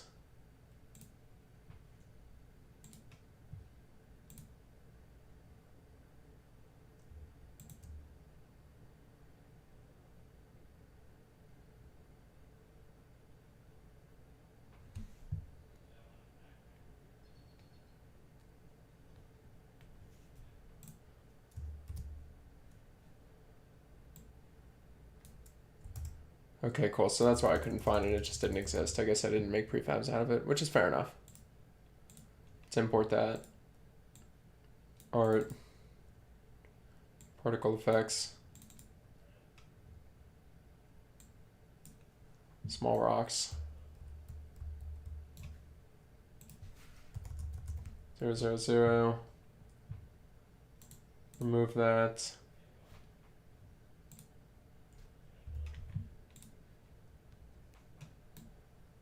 The fun thing about doing things in shader is that they happen in the editor as well. Like the trees are blowing in editor, which I think is kind of fun.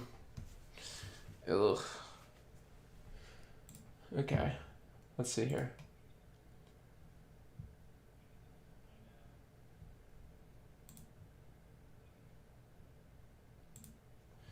When I say I am lost.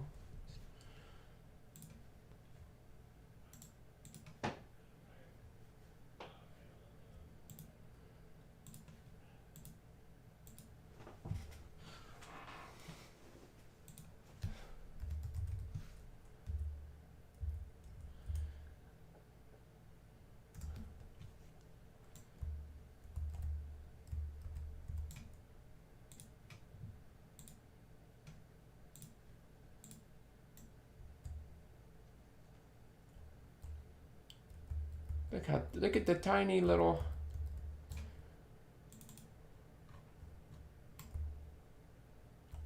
Look at the tiny little rocks. They're tiny.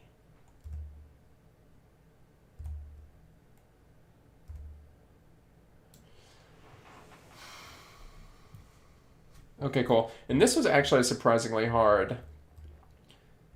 This is actually a surprisingly hard shader to make, so... Not shader, particle effect.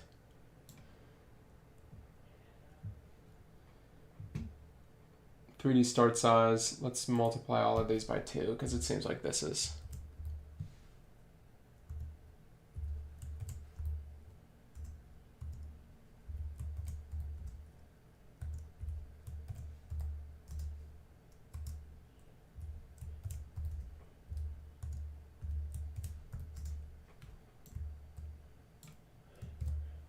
Alright, so you guys will like this. This is really cool. This game's so awesome. So ridiculous.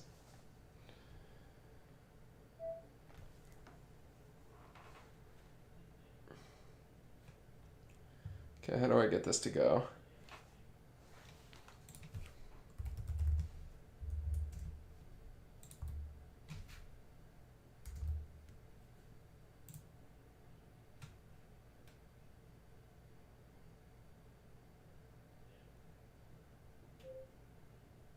Where is this thing? Jeez, I'm losing it. Oh, it's right here.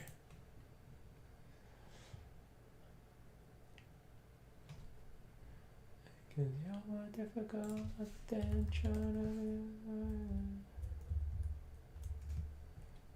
to. No, I'm not lying. Okay.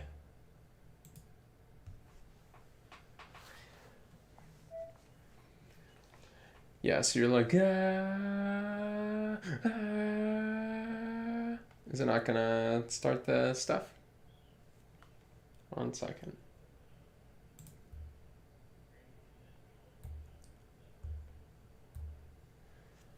Yeah, so then those little rocks start picking up around you, which I think is really cool.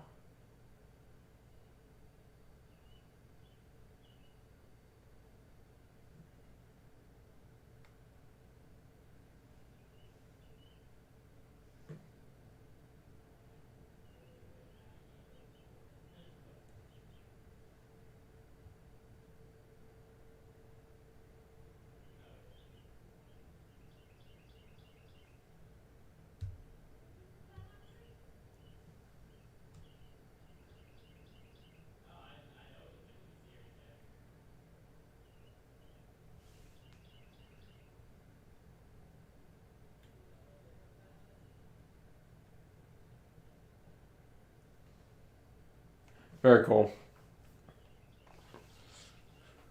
And let's think. Do I need to...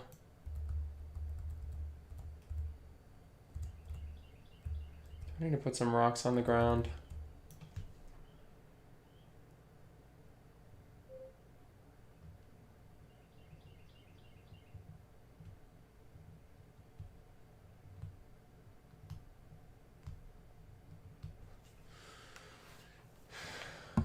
Do I need to put some rocks on the ground?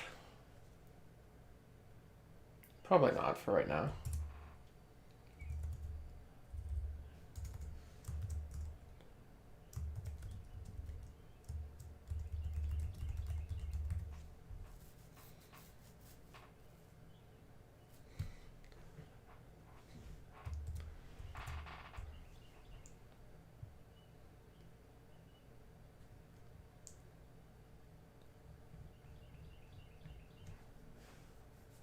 Okay, and then these trees. It's trees.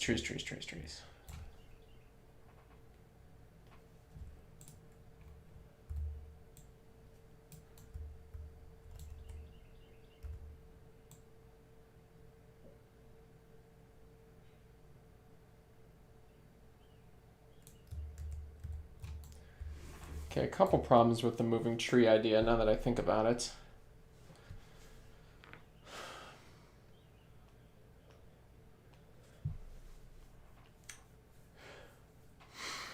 Couple problems with some moving tree ideas. I did want to make them static.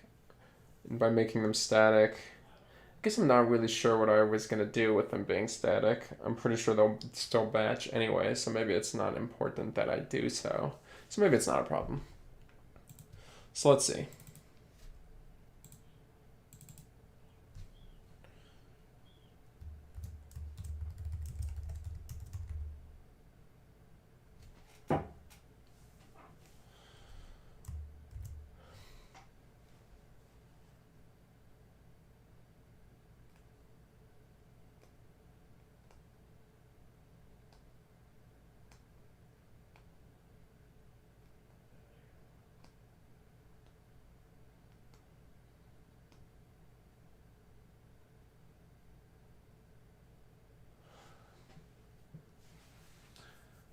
How do I want this to work? Because the trees are going to lift off.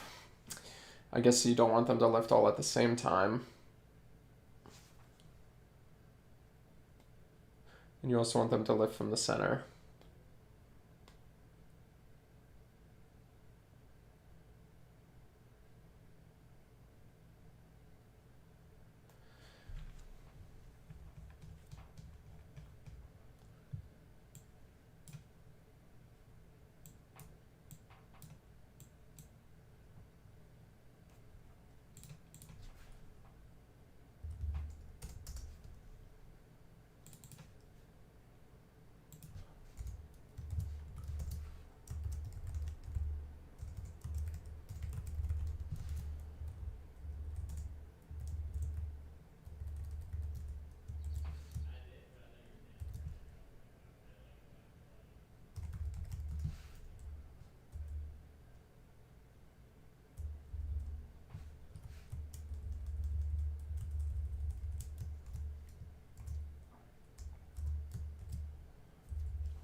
Okay, cool. Yeah, basically, so I'm just waiting a few seconds before I lift the tree up, so a random amount of time. So every tree will lift differently. And then, and let's actually say that some amount of them don't lift.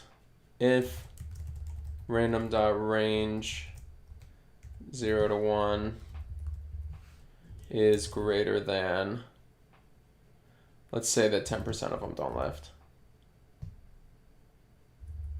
So then let's say this, less than, and we'll return. Just don't even do anything. Filter, wait, go. Lift off, lift off.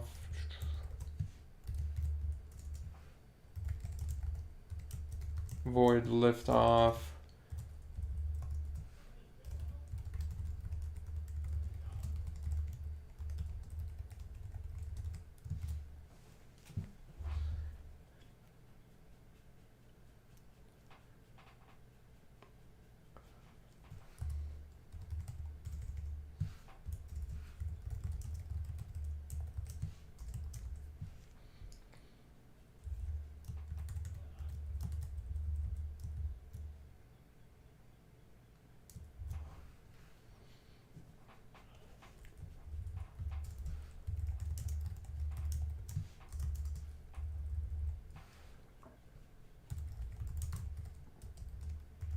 Not sure how I feel about this. I'm trying to think what the most performant way to do this is, but I'm not sure.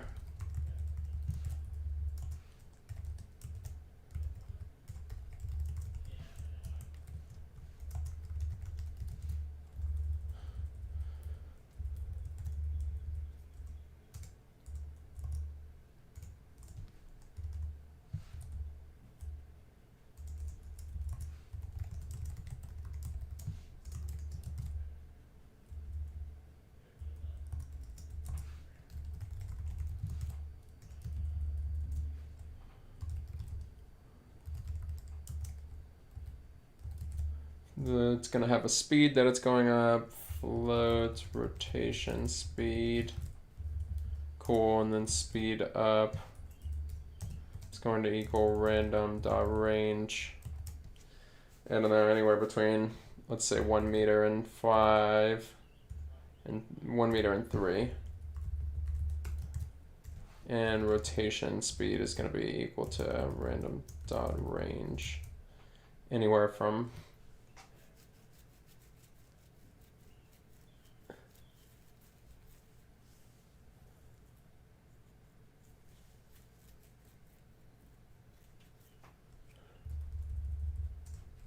vector 3 rotation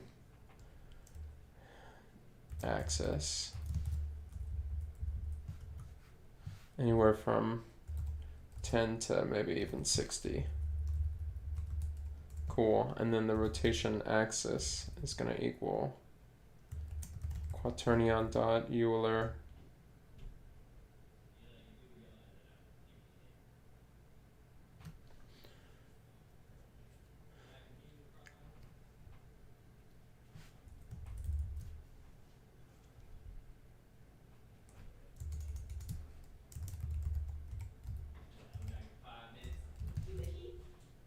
on the unit sphere.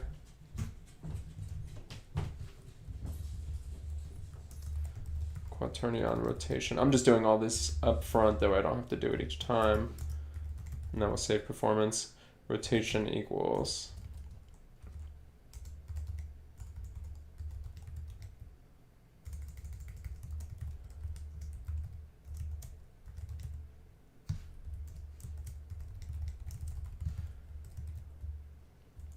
okay, cool.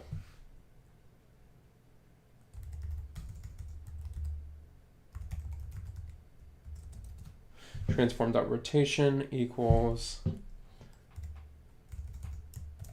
times equals rotation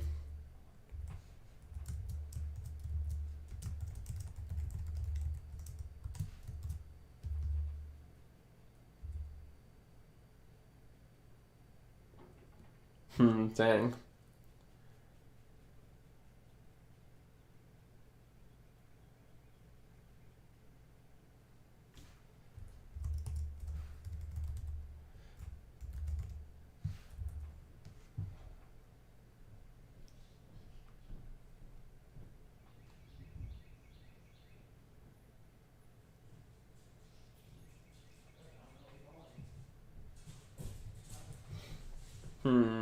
I just have to think it's more performant for me to do it with the quaternion.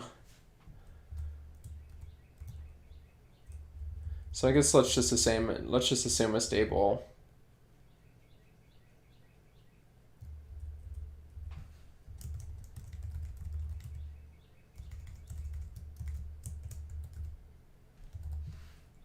Let's just assume a stable frame rate.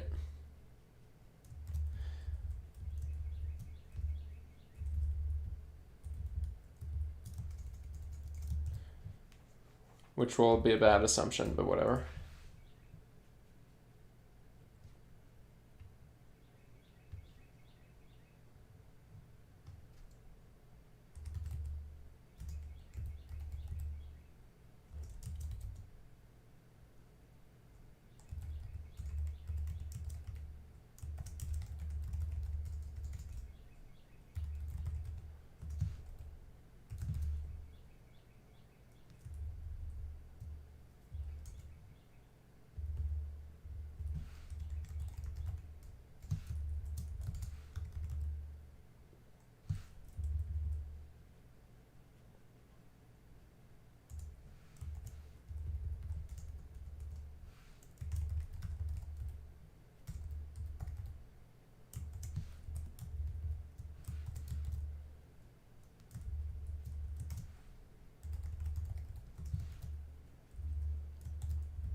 Okay, cool, and let's see what that gets us.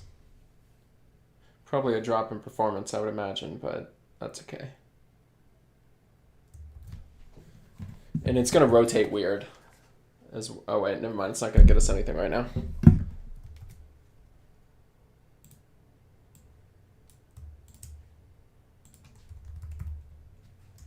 There we go. Let's say that it starts at power level 1. We move like the wind in Chicago. La la la la la, I'm powering up, power, power, power, power, power, power, power, power, power. No. Alright, let's just use the keyboard.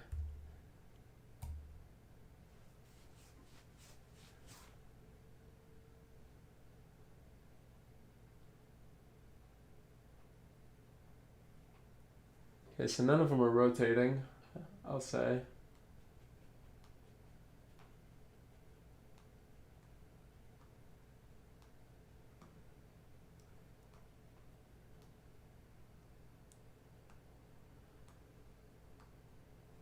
Wonder why they're not rotating.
Okay, that's fine.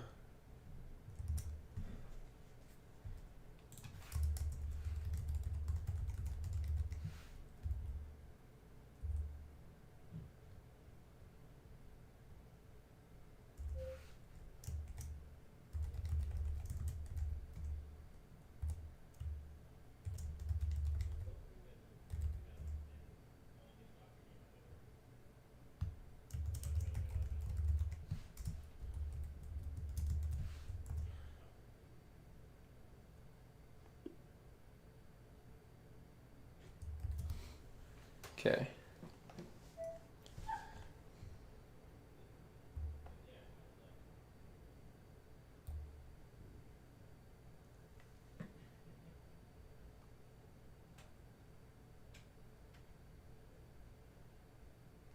Weird. Okay, it's still not rotating. But why would that be?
What the heck is happening?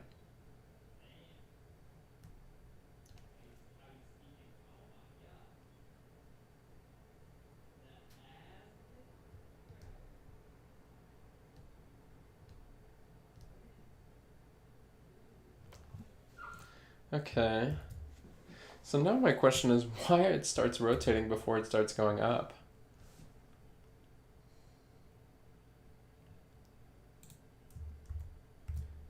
It's rotating before it's going up? Give me 1 second. I think our dog is stuck outside.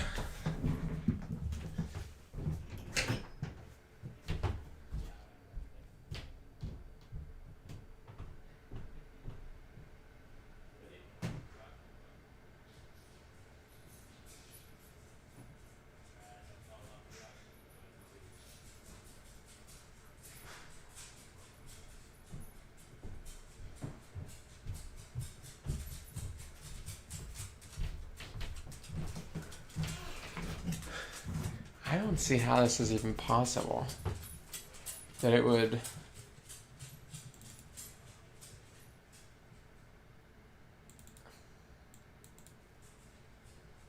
That it would rotate before going up. Oh, what the heck? So it's... Let's see. Let's look at it again. Maybe there's something I'm missing.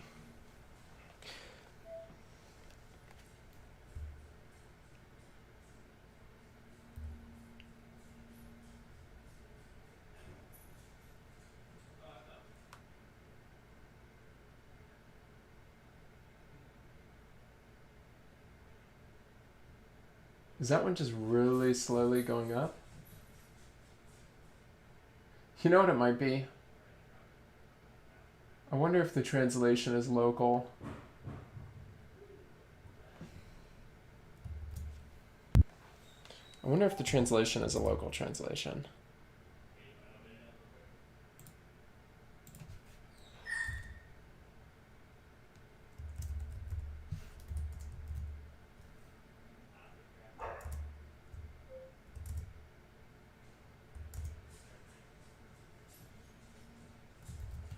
See here.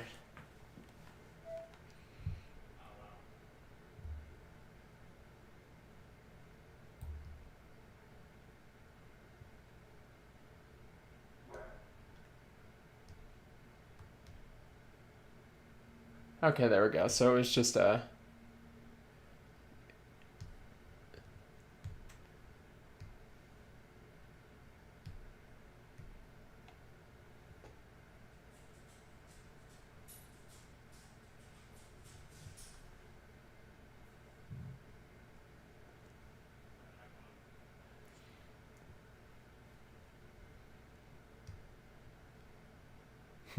I might still just do the big rocks over the trees. Well, the rotation's a little weird right now, so I'll probably try to fix that first and see if it looks good. And obviously they're rotating too fast. So there's some design issues with it that make it really bad so far that could probably be cooler. But we'll see. Alright, very cool, guys. So it's Fun Friday, so I'm going to hop off a little bit early today. Let me close the door real quick. So I'm going to hop off a little bit early today. Plus, we pretty much got a lot done. There's not a ton of it for us to do next week anyway. So it should be good. The only effects left are like getting the body in, which we should be having coming in, and maybe hair if the artist is doing that as well. I'm not sure if they are. So that would be really cool. But all the other effects are pretty much done. So that's cool. But anyway, thank you everybody for joining today. I appreciate it. Thank you for all the positive comments and whatnot. And I'll see you guys next week. Have a good weekend.